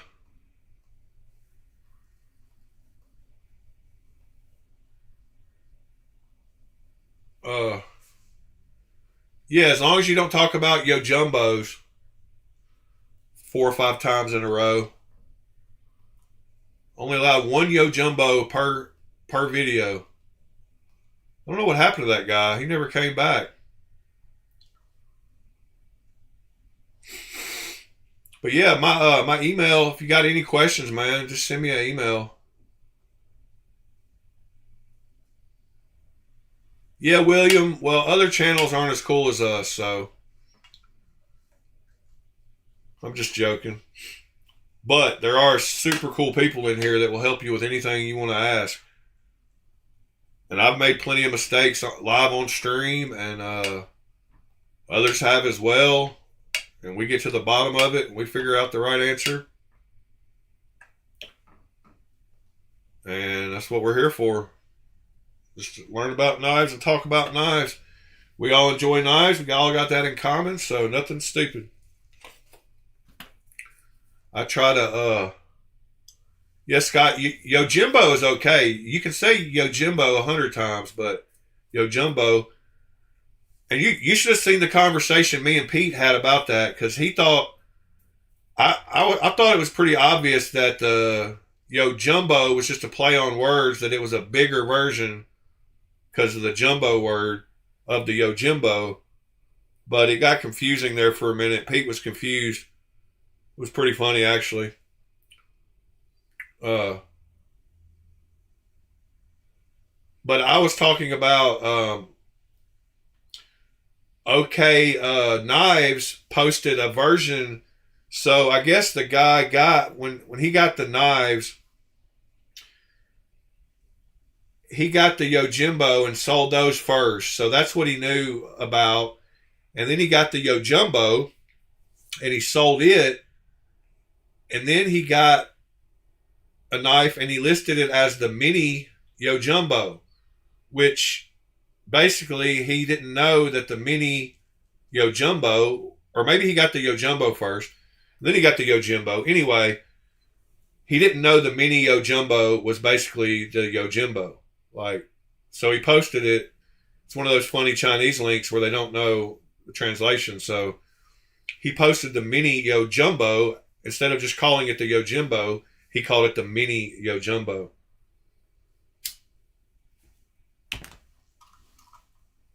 So I was trying to explain to that to Pete, and it just confused him even worse. But he couldn't hear me actually saying it. I was having to type it, and you can't come across typing nearly as good as you can talking.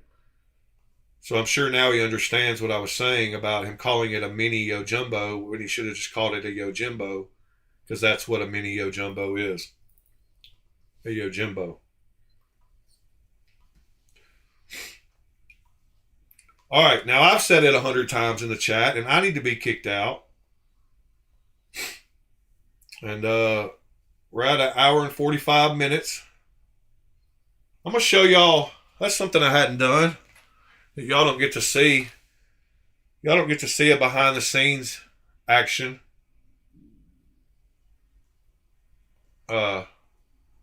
Whoops. So, y'all don't know what what my OBS screen looks like. So I will show y'all that really quick. And you'll see my little switcher over here to the left. I will try to show you what it looks like here. So, whoa, that's confusing. Looking at the OBS screen in OBS screen on the OBS screen. Wait, hold on. That was pretty funny. I got lost for a second. So that's what I see. That's the OBS screen that I work from. So OBS has the chat built in for me up in the top right. And then over on the bottom right is where I start streaming or stop streaming and start the broadcast and end the broadcast and start recording or stop recording. And then in the middle, it shows me a live control panel for YouTube. And that's where it pops up those weird messages that I said I get, like when my stream. And if you look at the bottom right corner, it shows all my CPU usage, my frames per second, how long we've been broadcasting, and my dropped frames and my upload rate. So that green bar down in the bottom shows y'all, when I tell you that I know my connection's not bad, it's because I've got that full green bar. No, OBS is completely free, and it's basically the things, you could run a whole TV station off of OBS. But over on the left side, it's got my audio mixer and then all my sources. So all the sources over there to the left, or when I switch screens, I've got them all listed over there. And I turn the eyeball on or off according to whether I want them to show or not show. And the order they are on top of each other is just like layers in Photoshop. So the ones up higher will show on top of everything. So like right now, none of the eyeballs are clicked on that screen except for on the one I took a screenshot of, except for email and background, which y'all can't see background, but background is down below microphone. But anyway, that's what it looks like for me. StreamYard and Streamlabs are both based off of OBS kind of features, and StreamYard, you can actually get an OBS plugin to give you all the StreamYard functionality. So right here, let me show you. We're in Firefox. You can get the StreamYard OBS plugin.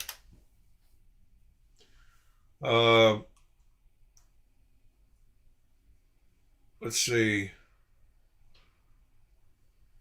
But their OBS is the open source version, and then StreamYard and them used the OBS features and made it web based. But you can get maybe it's Streamlab. Hold on.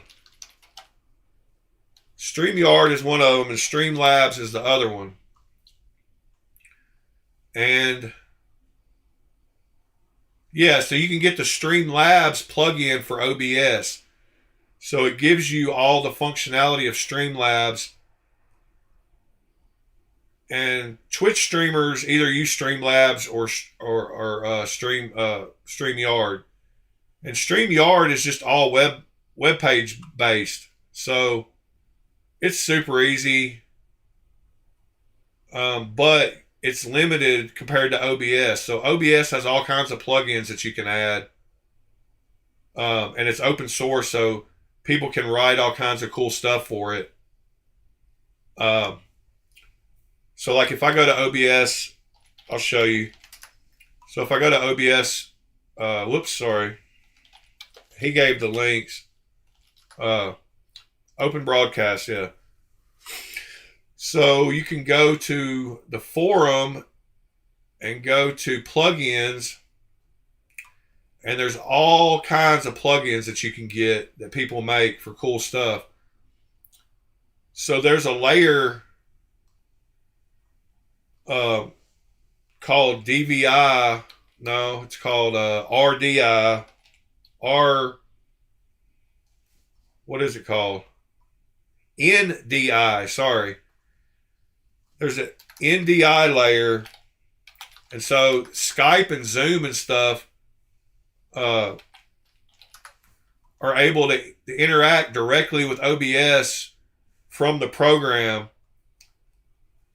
Something you'll learn about. So like Zoom, there's only a few call-in things that you can use NDI, but NDI basically means it's a network device interface, I believe.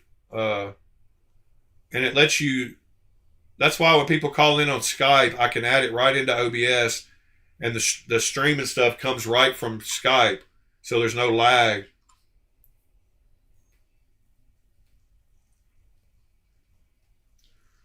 Who's leaving? Oh, nobody's leaving? Sever7 said to go buy some knives in Discord so he can buy a knife on Blade Binge.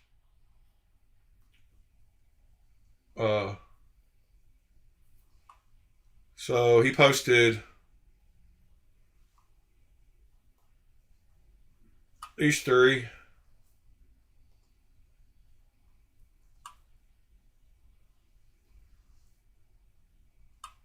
Oh, that's my buddy from Reddit. He says Mini Momo. Who's selling the Mini Momo? Oh, is it up here? Yeah. He's selling these too.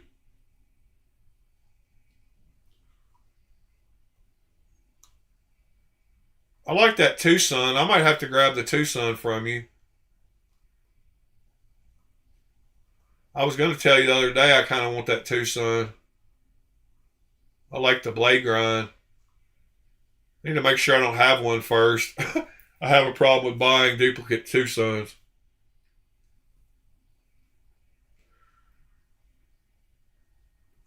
Buckaroo Bonsai is in there messaging trying to buy knives already. Come join the stream and ask him.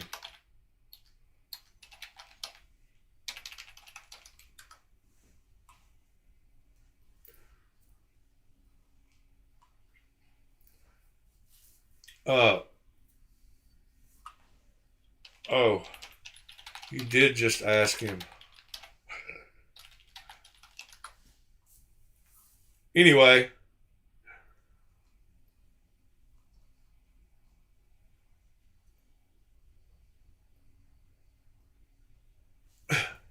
Yeah, William, I had the same thing kind of happen to me when I took a trip over to another state not long ago. I carried some OTF knives, and I thought the town I was in had laws against them. And like I was talking about earlier, France can't even have pocket clips on their knives, so at least our state laws don't vary that drastically.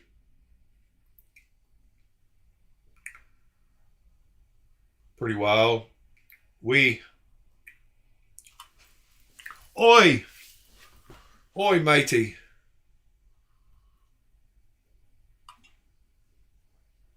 You didn't have to join the stream, man. I was just messing with you.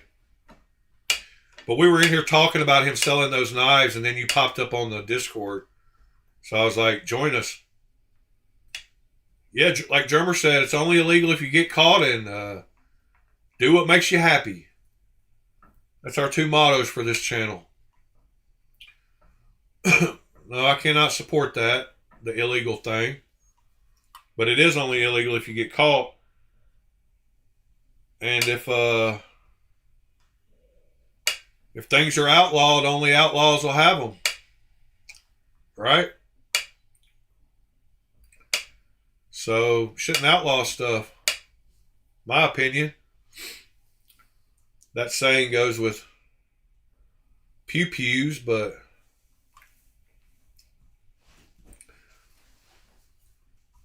I bet y'all don't know what knife I'm going to carry today. It's very rare that a knife makes it 2 or 3 days in my pocket. And this one's going to. I'm telling you, great knife, great size. Let me do a size comparison for y'all.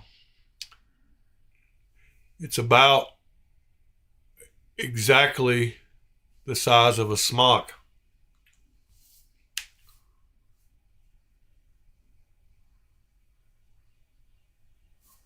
It is about exactly smaller than a PM2. Oh, thank you, Mr. Buckaroo, and it is about exactly bigger than the PM3. Mr. Ron Dobbins, my weekend has been great. I've helped my daughter at her house a couple of days out of the last 3 days. I haven't gotten much sleep, but I've been in a good mood regardless. I try to stay in a good mood.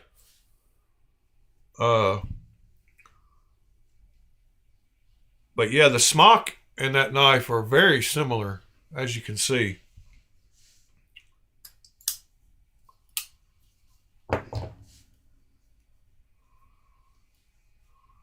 And the smock, those smock scales, any of those frag scales would be a good candidate for doing 2-tones on, sanding the flats. And then anything with scales that have grooves, as long as they have a flat surface and aren't curved, but the smock would make a great 2-tone knife. Yes, I should do that right now, this second, Nick. Y'all want to do that real quick before I get off the video? I think we should. I think we will. I don't know why I didn't do that yet. I thought of it last night. We got to make sure it's real titanium first. I wanted to do the pivot too.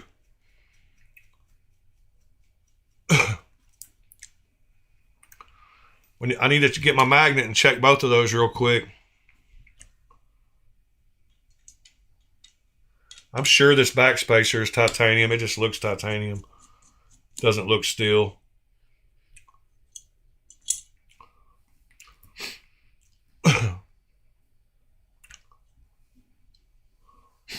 All right, there it is.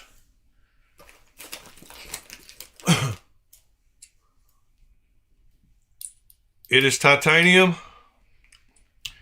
Is the pivot titanium like I'm hoping it might be? Nope. Dang it. The original pivot is titanium.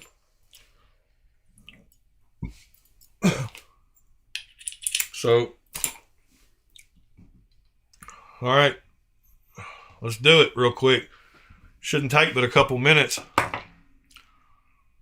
I'm not even going to wash it. Because only the back of it's going to be showing anyway. All right. We got... Need to find something to set this on and not make a mess. Try using this again. All right, multi-etch to the rescue. Throwing it in there. I didn't even clean it. Should have at least wiped it off with alcohol. But I ain't got time for all that.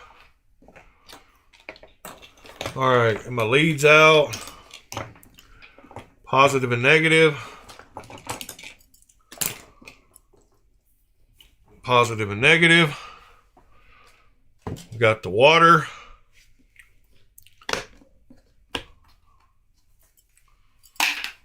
We got the negative on the spoon.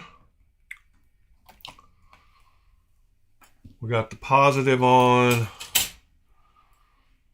the titanium wire. We got the power supply on.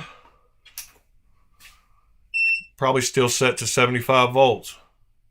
It is still set to 75 volts. Get us a glove.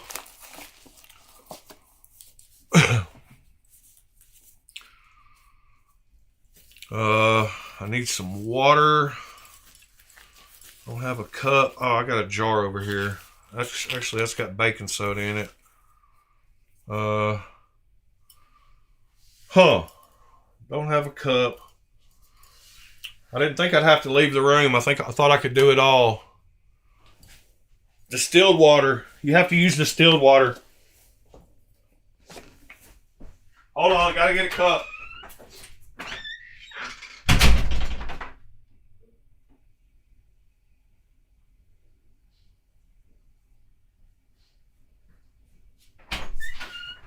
Alright. Got a cup to rinse it off when I pull it out of the cup. I got distilled water.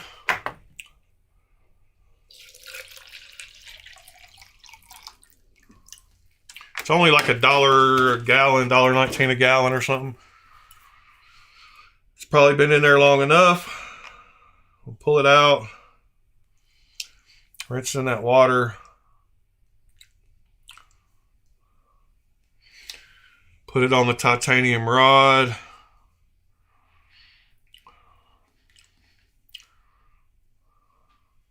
Sorry.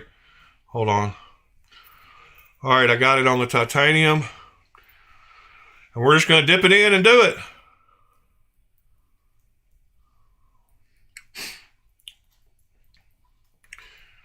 Point 0.9, 0.7, 0.5, 0.3.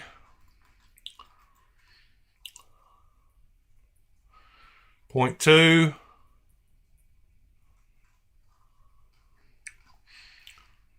0.1.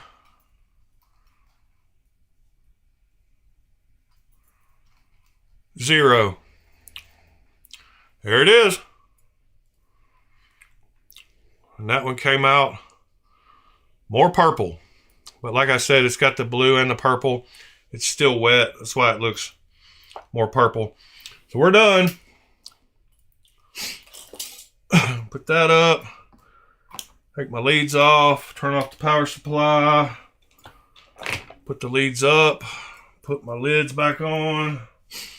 Multi-etch.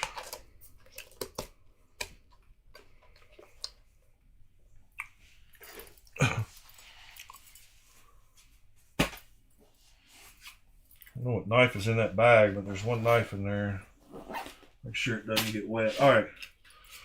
Put the lid back on my anodizing solution. Take my glove off. Get the cup out of the way. Grab a paper towel. Dry off the backspacer.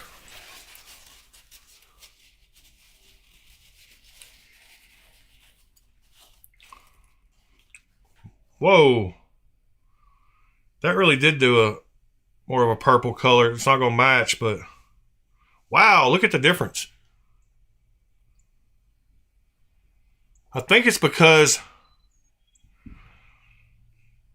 I had done this one multiple times yesterday. Yep, they don't match. Have to redo the clip, but that purple looks good with it too, though. It's all right. It'll look cool. And I can get the clip to match. I think it's because I used Wink and didn't, anyway, put it back together real quick. Which way does this go? This way.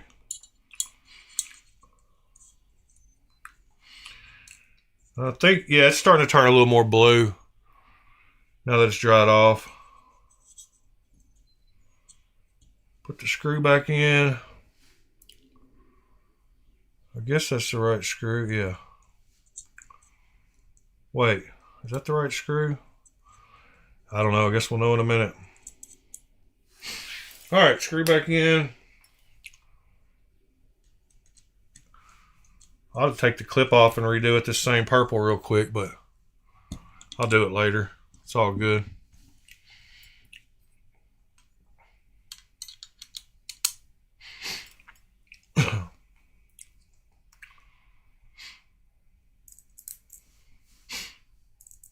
So Drummer got his wish after all.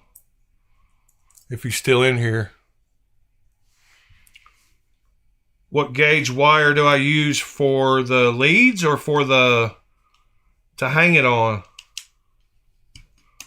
I didn't hit the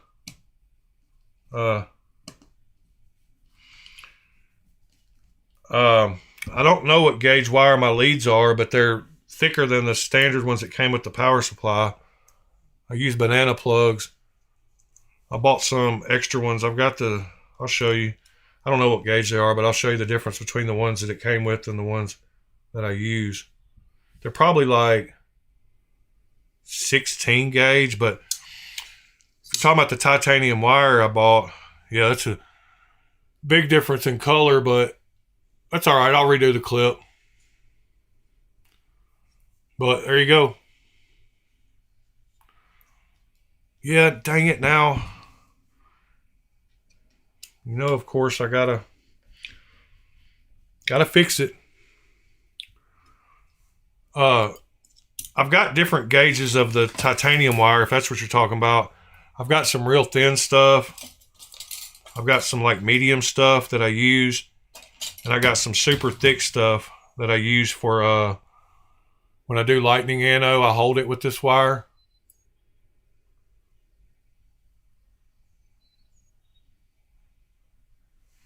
Douchebags outside your house with bass. It's pissing you off. Yeah. I know the feeling.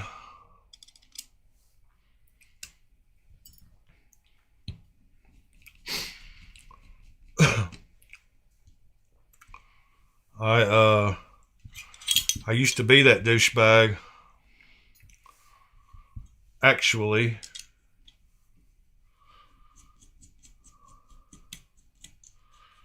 Yeah, that's weird how that clip came, I mean, that backspacer came out way different than the clip. I think it has to do with the etch. I guess we'll find out here in a second.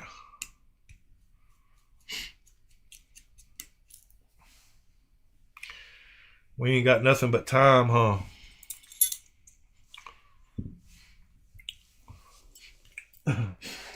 All right. Instead of putting it up here on camera, y'all are just gonna have to trust me. To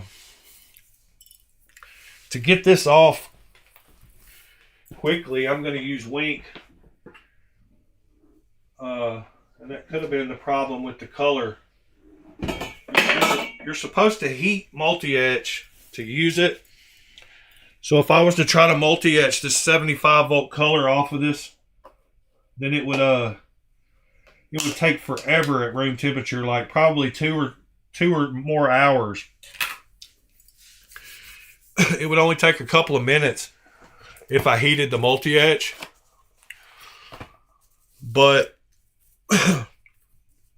I guess we'll find out really soon if that's what the problem was the Wink versus multi-etch. It really wouldn't matter if I did them together because they're both going in the same solution for the same voltage. It's not like other processes. But yes, because they've got to be etched the same. It's all about the etch, really, is what's going to matter as far as the color goes. Because like I said, whoops, hold on. Because like I said, the etch is what makes the color soak in right.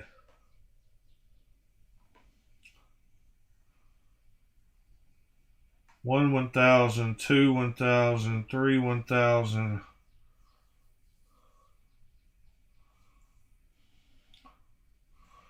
All right, so see, all I did was wink that, and it's back to titanium, and it only took like 10 seconds. So, as y'all can see,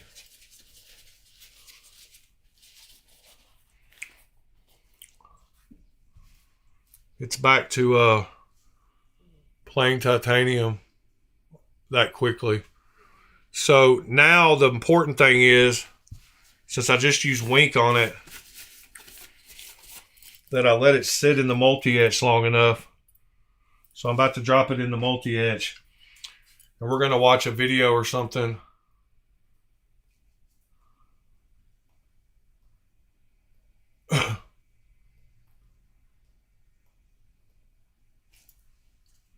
The connection of the titanium wire to that clip should be okay, though. I mean, as long as it's touching, and I had it where it was touching all the way around it. So it should be okay. Should get close to the same color.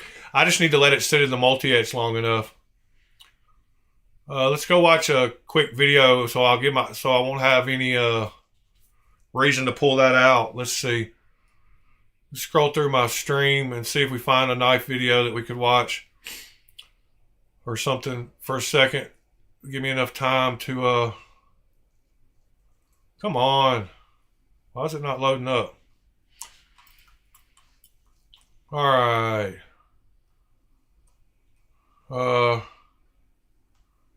Here we go.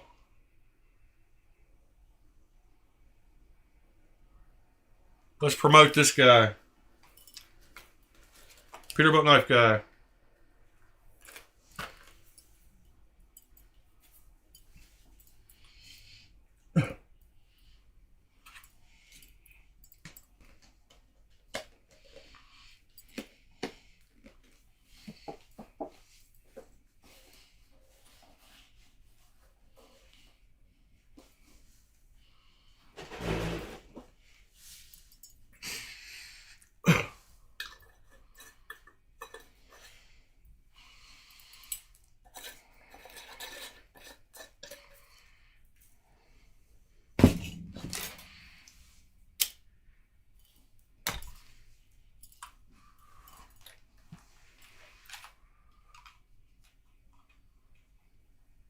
Oh, sorry, y'all can't hear it. Boxes are always nice, but, you know, after the reviews, I tend to just chuck these because I don't like collecting boxes. I collect knives, not boxes. Here's your knife. Let's go through some quick specs real quick. Let's get this open here. And this is going to be a quick one because I'm not a dagger reviewer, but they asked if I could send this, or if they could send this to me. And, you know, I've kind of always had a thing for these, like, boot knife daggery type things, but I just don't know how to review it. So we're gonna stab a bunch of crap today and maybe cut some things, but other than that, let's go through some specs. Like I said, it's the Perfrico. Got an overall length of 9.3. Blade length is just about 4.5 inches. This is for reaction purposes only. Cutting edge, so one side sharp and the other side is not. I like Peterbilt knife guy. I think they did that for legality reasons because in some places you can't have. Oh my God, these kids need to stop. In some places you can't have a double-sided dagger, but if you really wanted to, it wouldn't be that hard to throw an edge on here. Yeah, I smacked my finger. Blade material is 14C28N with a Rockwell hardness of about 58 to 60. Flat grind, like I said, dagger, sharpened on one side, black G10, stainless steel, blah, blah, blah. You know, Civivi's nice enough to actually send me this stuff, which is cool, so I don't have to look it all up myself. I really, you know, I do not accept knives from many companies, if any, and Civivi has been the only company that I really appreciated working with, and all their knives so far have been freaking top notch. Now, I have used this already. As you can see, I have stabbed it through a microwave. I stabbed it through all kinds of stuff. And even after stabbing it through a microwave, I haven't touched it up. It did come pretty sharp. It could have came sharper, but like I said, when I stabbed it through the microwave, this is your edge. Let's see, let's get down here. That is the edge right there that went through the microwave. You could still see some of that white microwave on there. I'll probably roll in some footage from the short. But so I just thought of something. So the reason the color chart, I want to show you something. So hold on. If y'all want to see that knife, you can go see it.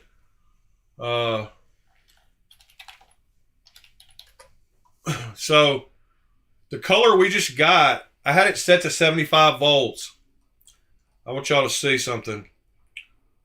But as you can see, the true 75 volt color is what I had on the clip already. So the fact that I didn't etch it very long the backspacer, since I didn't etch it very long in multi-etch, it didn't get a good etch, so it didn't take the higher voltage. So it really only, if I look at the backspacer, it looks like it only did like a 69, 68. So since I didn't etch it as long as the other clip that I etched in Wink and multi-etch, it didn't get as good of an etch, so it didn't take as good of an ano. So it stopped at like the 69, 70 color instead of going up to the 75 color. So what I have done now is I have turned my power supply down to 69 volts because I'm about to anodize the clip that has been etched in Wink and multi-etch for a long time, because I don't want it to go past that purple and get to the blue again, if that makes sense to y'all. So I might even need to do it like it's 67 or something, but you can always go up, but you can't go down. So I hope that made sense to y'all why I did that color. The video froze because I stopped it. I don't know, because I'm about to ano this.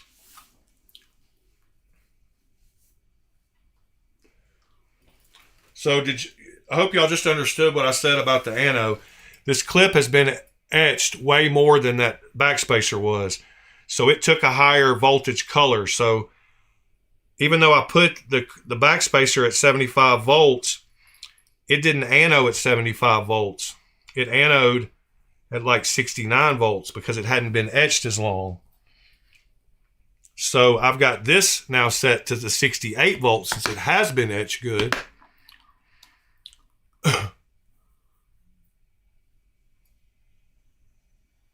You can't go backwards on voltage. Whatever you get to a higher voltage is going to stay. But you can always go up. So that's why I've got it set at 68 now to see if we get that purple. And if not, I'll go to 69, 70, whatever. In fact, I'm going to go back to 68 just to make sure.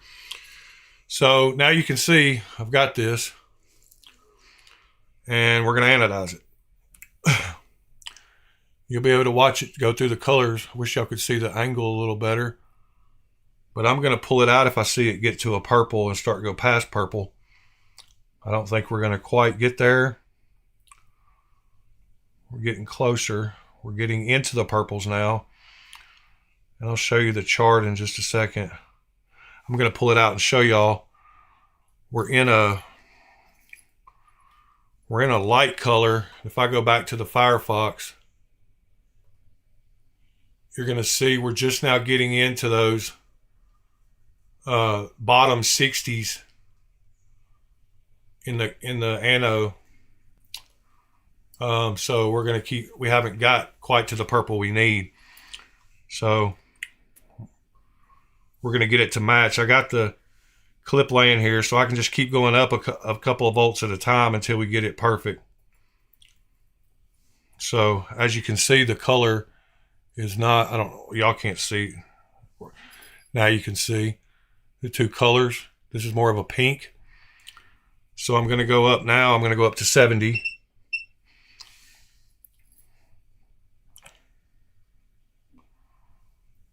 So now I'm going to do this up to 70.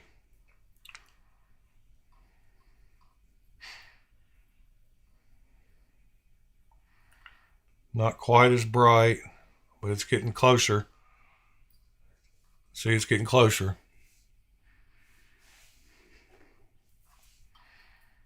All right, so this is at 70 with this etch. So it's still not bright enough.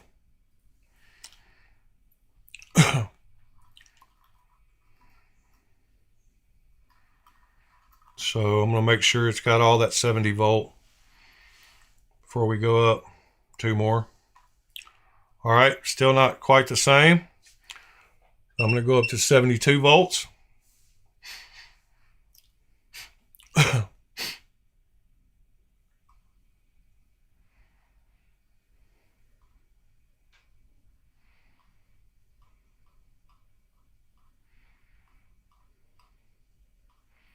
We're getting closer. So it might have, I don't know, maybe I let it sit in the multi-etch long enough that the 75 is going to work, because we're getting really close now. Oh, Buckaroo Banzai, it'll go to the 70 volt color. Like, my power supply has, I'm completely at the 72 volts now. It's dropped down to where it's not doing any current. That's getting close, but we're almost there. Yeah, if I leave it in here, that's what I'm going to do. That's what I've left it in here until I've watched the wattage stop. It's not putting out any amperage or wattage. It's equal to 72 volts now. So that's where I'm at, 72. And that's really getting close. I think we go one more. 73.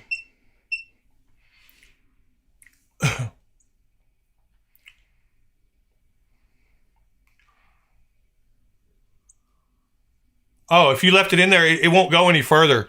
Like, it'll only get to the color it stays. Like, the power supply quits putting out power. I need to put a camera on the power supply and let y'all watch that. But I've got my amperage set to, I think it needs to be a little brighter. It's brighter. It's getting into that blue, though. Hope I didn't go too far. Yeah, see? I'm afraid I went too far. I should have stopped back at the like 69 or 70. So, that being said, let's try to see what happens when I do the clip. Since it wasn't etched as good. They're real close. Except the clip is a little brighter, so let me see. I should have etched them both the same. See, I should have taken, the reason I'm having issues, Pete, to answer your question, I should have etched them both at the same amount of time, and then they would have turned out the same colors. But since I'm etching them at different times, that I don't know how much etch I've done on them. This one is taking some voltage, so let's see if it gets closer to this color. Oh yeah, those are real close now.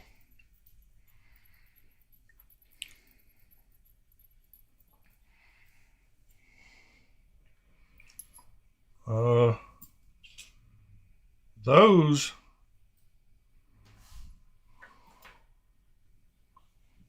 Huh. I don't know, guys. I think I might try one more volt.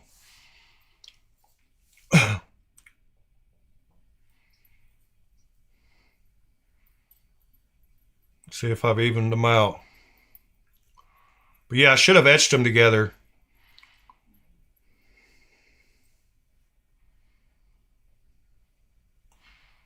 Those are looking really close, except the backspacer is still a little too bright.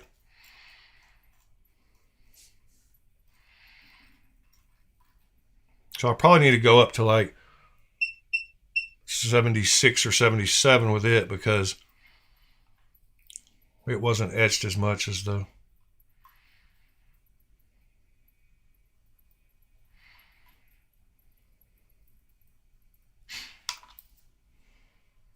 There we go. We're getting really close. It's still a little brighter.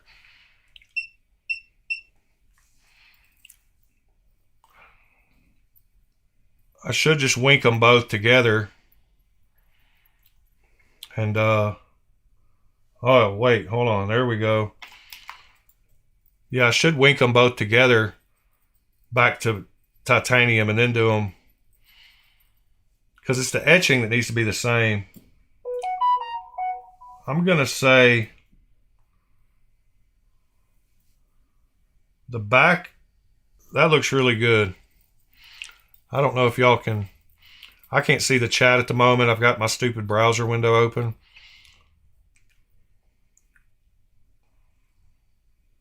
But those, and I hope y'all can see the camera, those look really close.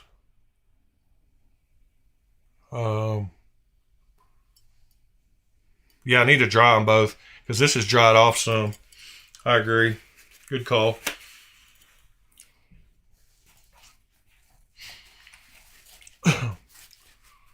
All right, there's that. I think this still might need to go a little darker. I'm already up at 78 volts on this one that wasn't etched as long. And it's solid, so you got to take into consideration the color is solid, but they're really close now.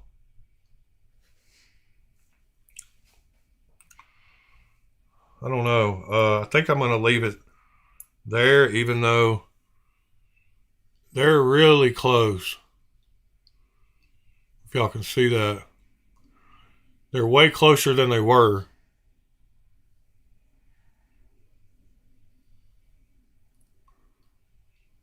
And the way the light...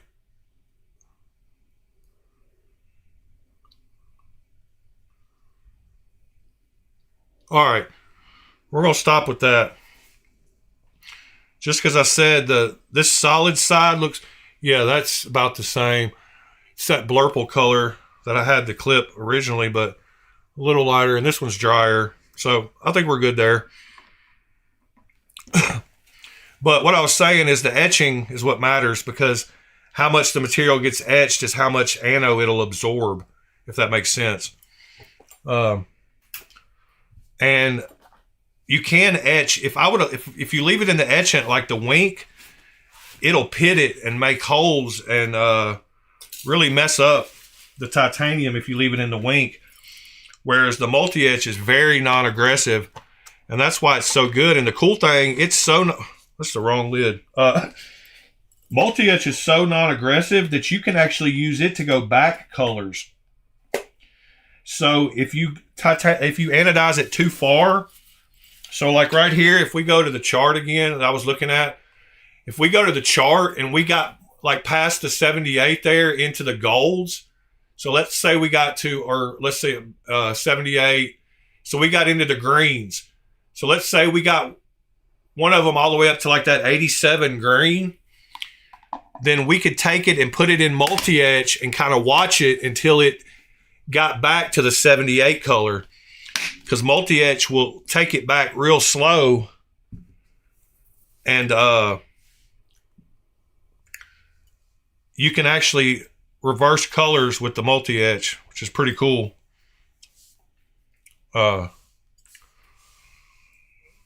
Wink works so fast that you can't do that. Like Wink literally works in a matter of seconds because it's got a lot of hydrofluoric acid. Multi-etch, I don't even know if they use hydrofluoric acid. But yeah, it's way less aggressive than multi-etch is. So you can use it to go back colors, which is what some people use it for. If you look at the multi-etch website, it'll tell you all that stuff. And you can buy a powder and wow, this looks different after it dried off. The clip, I don't know. The clip might have been etched too much. I don't like the color on it. Could be because I didn't rinse it off. I don't know. I will probably, if y'all know me, I'm a perfectionist. I'll probably do what I said and go put them in the etchant together and let them etch the same time. Because I don't like the clip now. But it's all good. Let me start reassembling.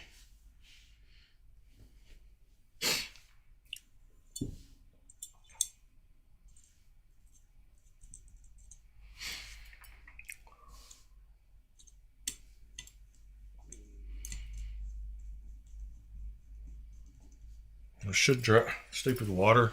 I didn't get all the water out of that hole. It's all good. Whoops. Duh. Idiot. Put the clip on first.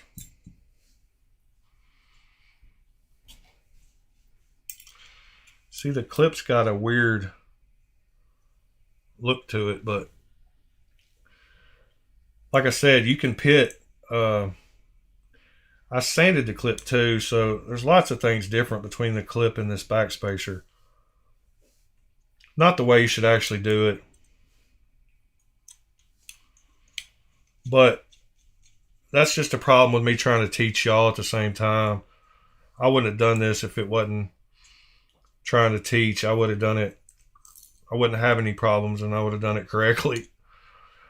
But all this like showing you a little this and a little that, and I'm not making any excuses. I'm just telling you the truth. That's why they don't look exactly the same, because I've done lots of anno. And I usually get pretty close to the same colors everywhere. But you can see the color is kind of like dull on the clip. And it's because it's still drying. The ends of it haven't dried yet. And this looks a little different color but when the light hits it, it doesn't. But it's also because this is smooth and this is textured. But it looks fine.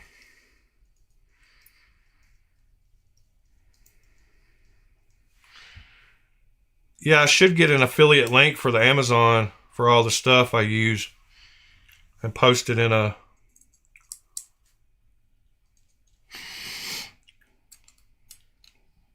post.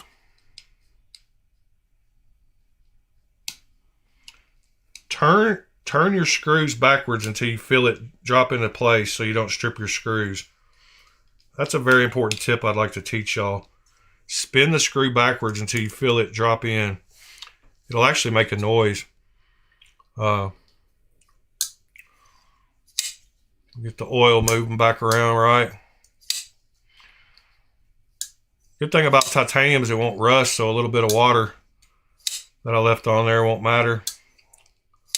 And I didn't have my double rinse, and I got some over here that has baking soda in it, some that doesn't, so I am blaming the stream. So they look pretty close in the, y'all can't tell, but maybe you can tell the top of the clip and the backspacer. They're really close. That's good.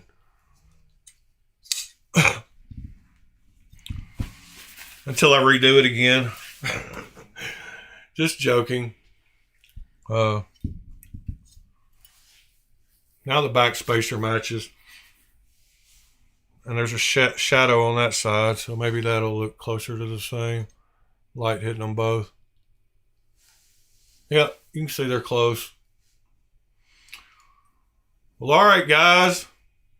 Got me for another 30 minutes after I said I was quitting. Oh, yeah. Another 5 minutes. So, real simply, I could show you what I'm talking about with the voltage drop. And he asked about a color. And this is going to be just down and dirty. I'm not going to etch. I've got those titanium sheets that I laser engraved and bent. Remember those?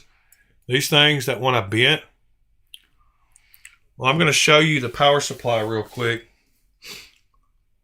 while it's anodizing, so you can watch and see what I'm talking about and how you can tell when it's done. I should have been doing that the whole time, showing y'all that, because that's kind of important. But it'll quit putting out voltage when it's done. So, all right. Let me hold this over here where y'all can see this. I don't have enough hands. I don't have a tripod in here, so I'm going to have to prop this up, and hopefully I can get it to stay. Oh, dang it.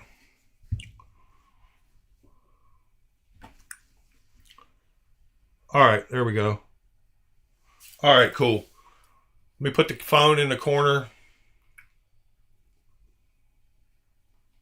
Whoops.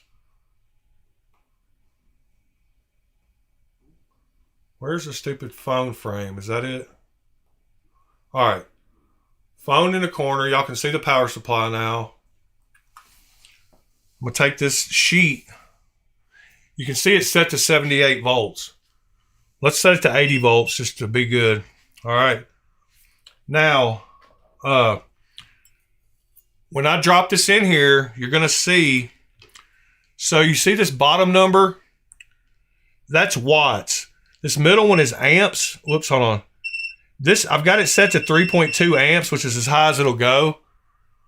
So you can see on the power supply that it's flashing 3.2, but it's not putting out any amps at the moment because there's nothing hooked up. But as soon as that circuit is complete, it'll start putting out 3.2 amps.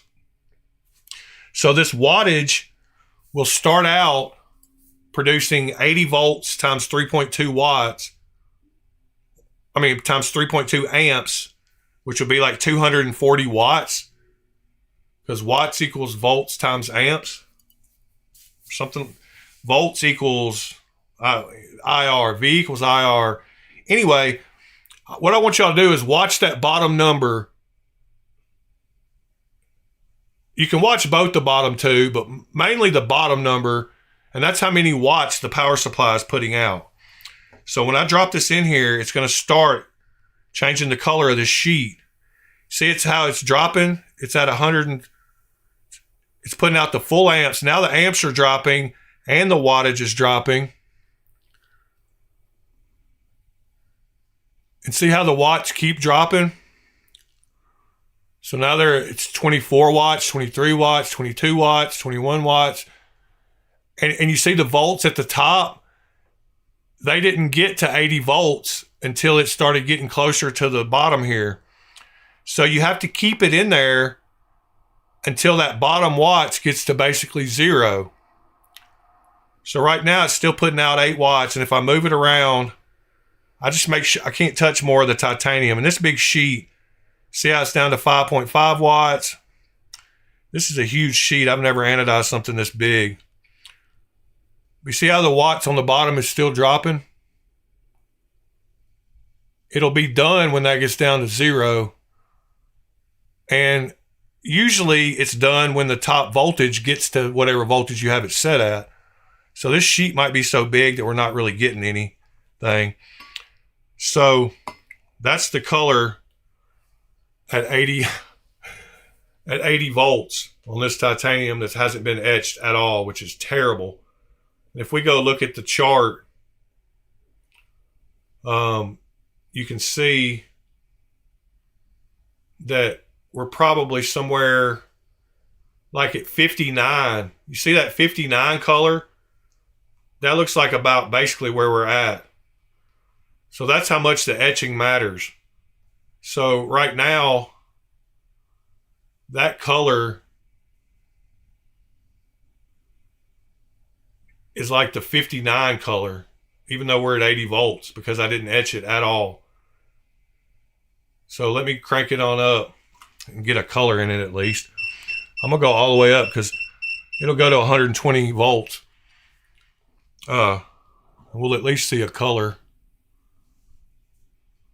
We'll get past that 59, hopefully.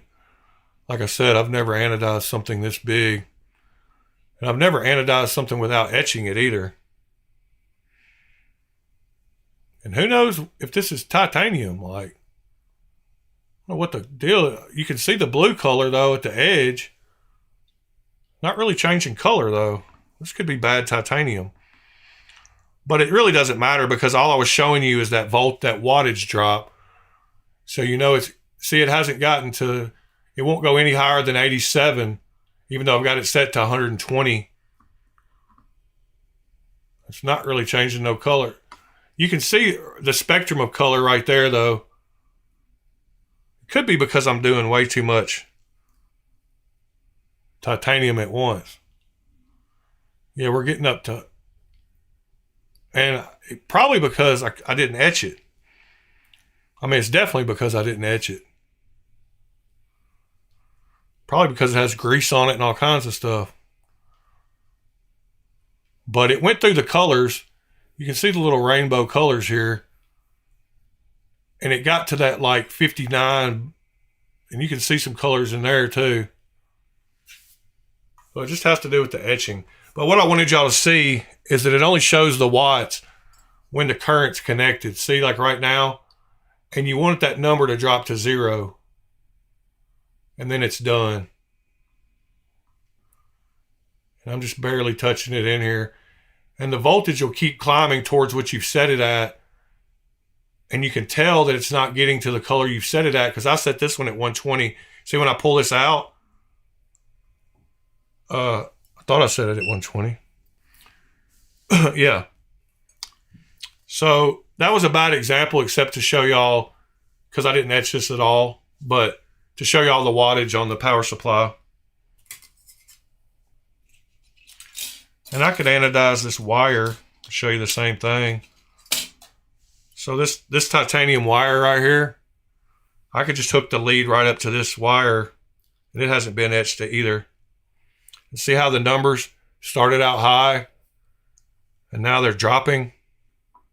And this is higher quality titanium. Yeah, this is a good example. So you see how it's dropping the wattage? 1.7, 1.6, 1.5, 1.2, 1.0, 0.9, 0.8.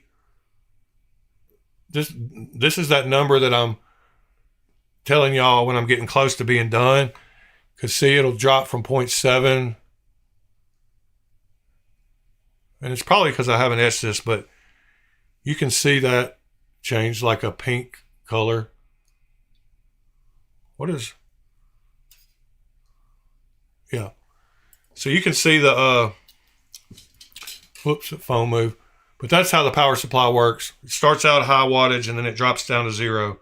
And when you're down to 0, you're done. You're done. You're done. All right, way too long a video today. 2 hours and 45 minutes. There's 10 of y'all still here. That's ridiculous. Y'all should have left a long time ago. I'm boring. But hopefully you learned something. And like I said, take it for what it's worth. I didn't go through all the steps correctly, and so that's why the results were what they were. Don't trust that I don't know what I'm doing. It's because I'm trying to show too many things at once. And just teach it overall. And now back to our purple, regular scheduled purples. No problem, drummer. I know you asked for it earlier, and I didn't think I would get into it, but you know, I'm easily persuaded. Seems like.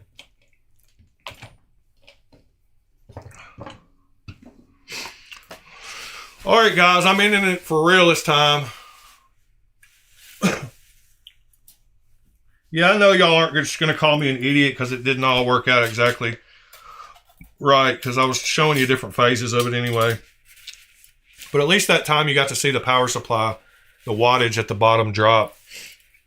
That's how you tell when it's done, is when the wattage gets down to 0.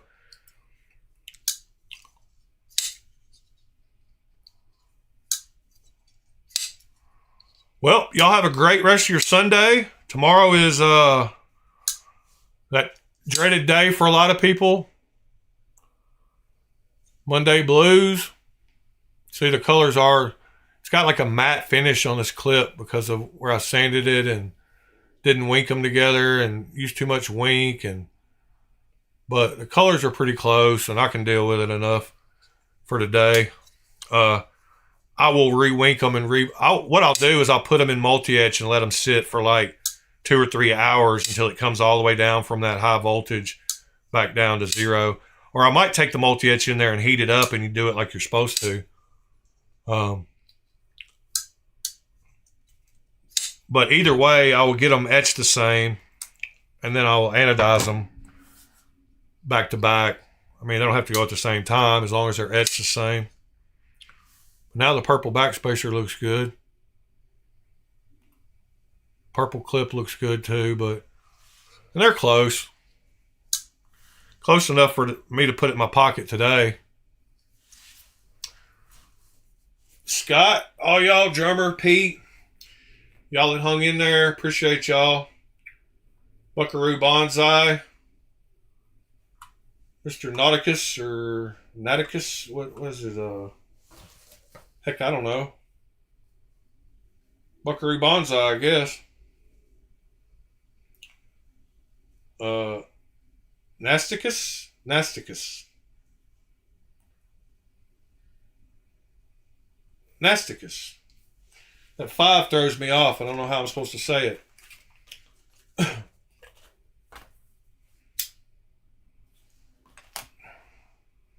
Yep, y'all have a great day. Pete, if you got that logo sometime, if you can figure that out for me, you can come up with 4 or 5 different little cool versions with a clean text, like a modern sans serif of some type where all caps. Something that you think would look very clean on a watch. I appreciate that, Pete. You're the man. And tomorrow I'll be getting Ed's and Pete's info about what we talked about. I'll send you knives to check out. Ed's going to shoot some pictures for me and send me a few knives. So I should be organized enough by tomorrow to get that started. So, and TC, if you're still listening or around, I'll get with your son tomorrow too about getting him some knives. So appreciate y'all. See y'all tomorrow morning. Peace.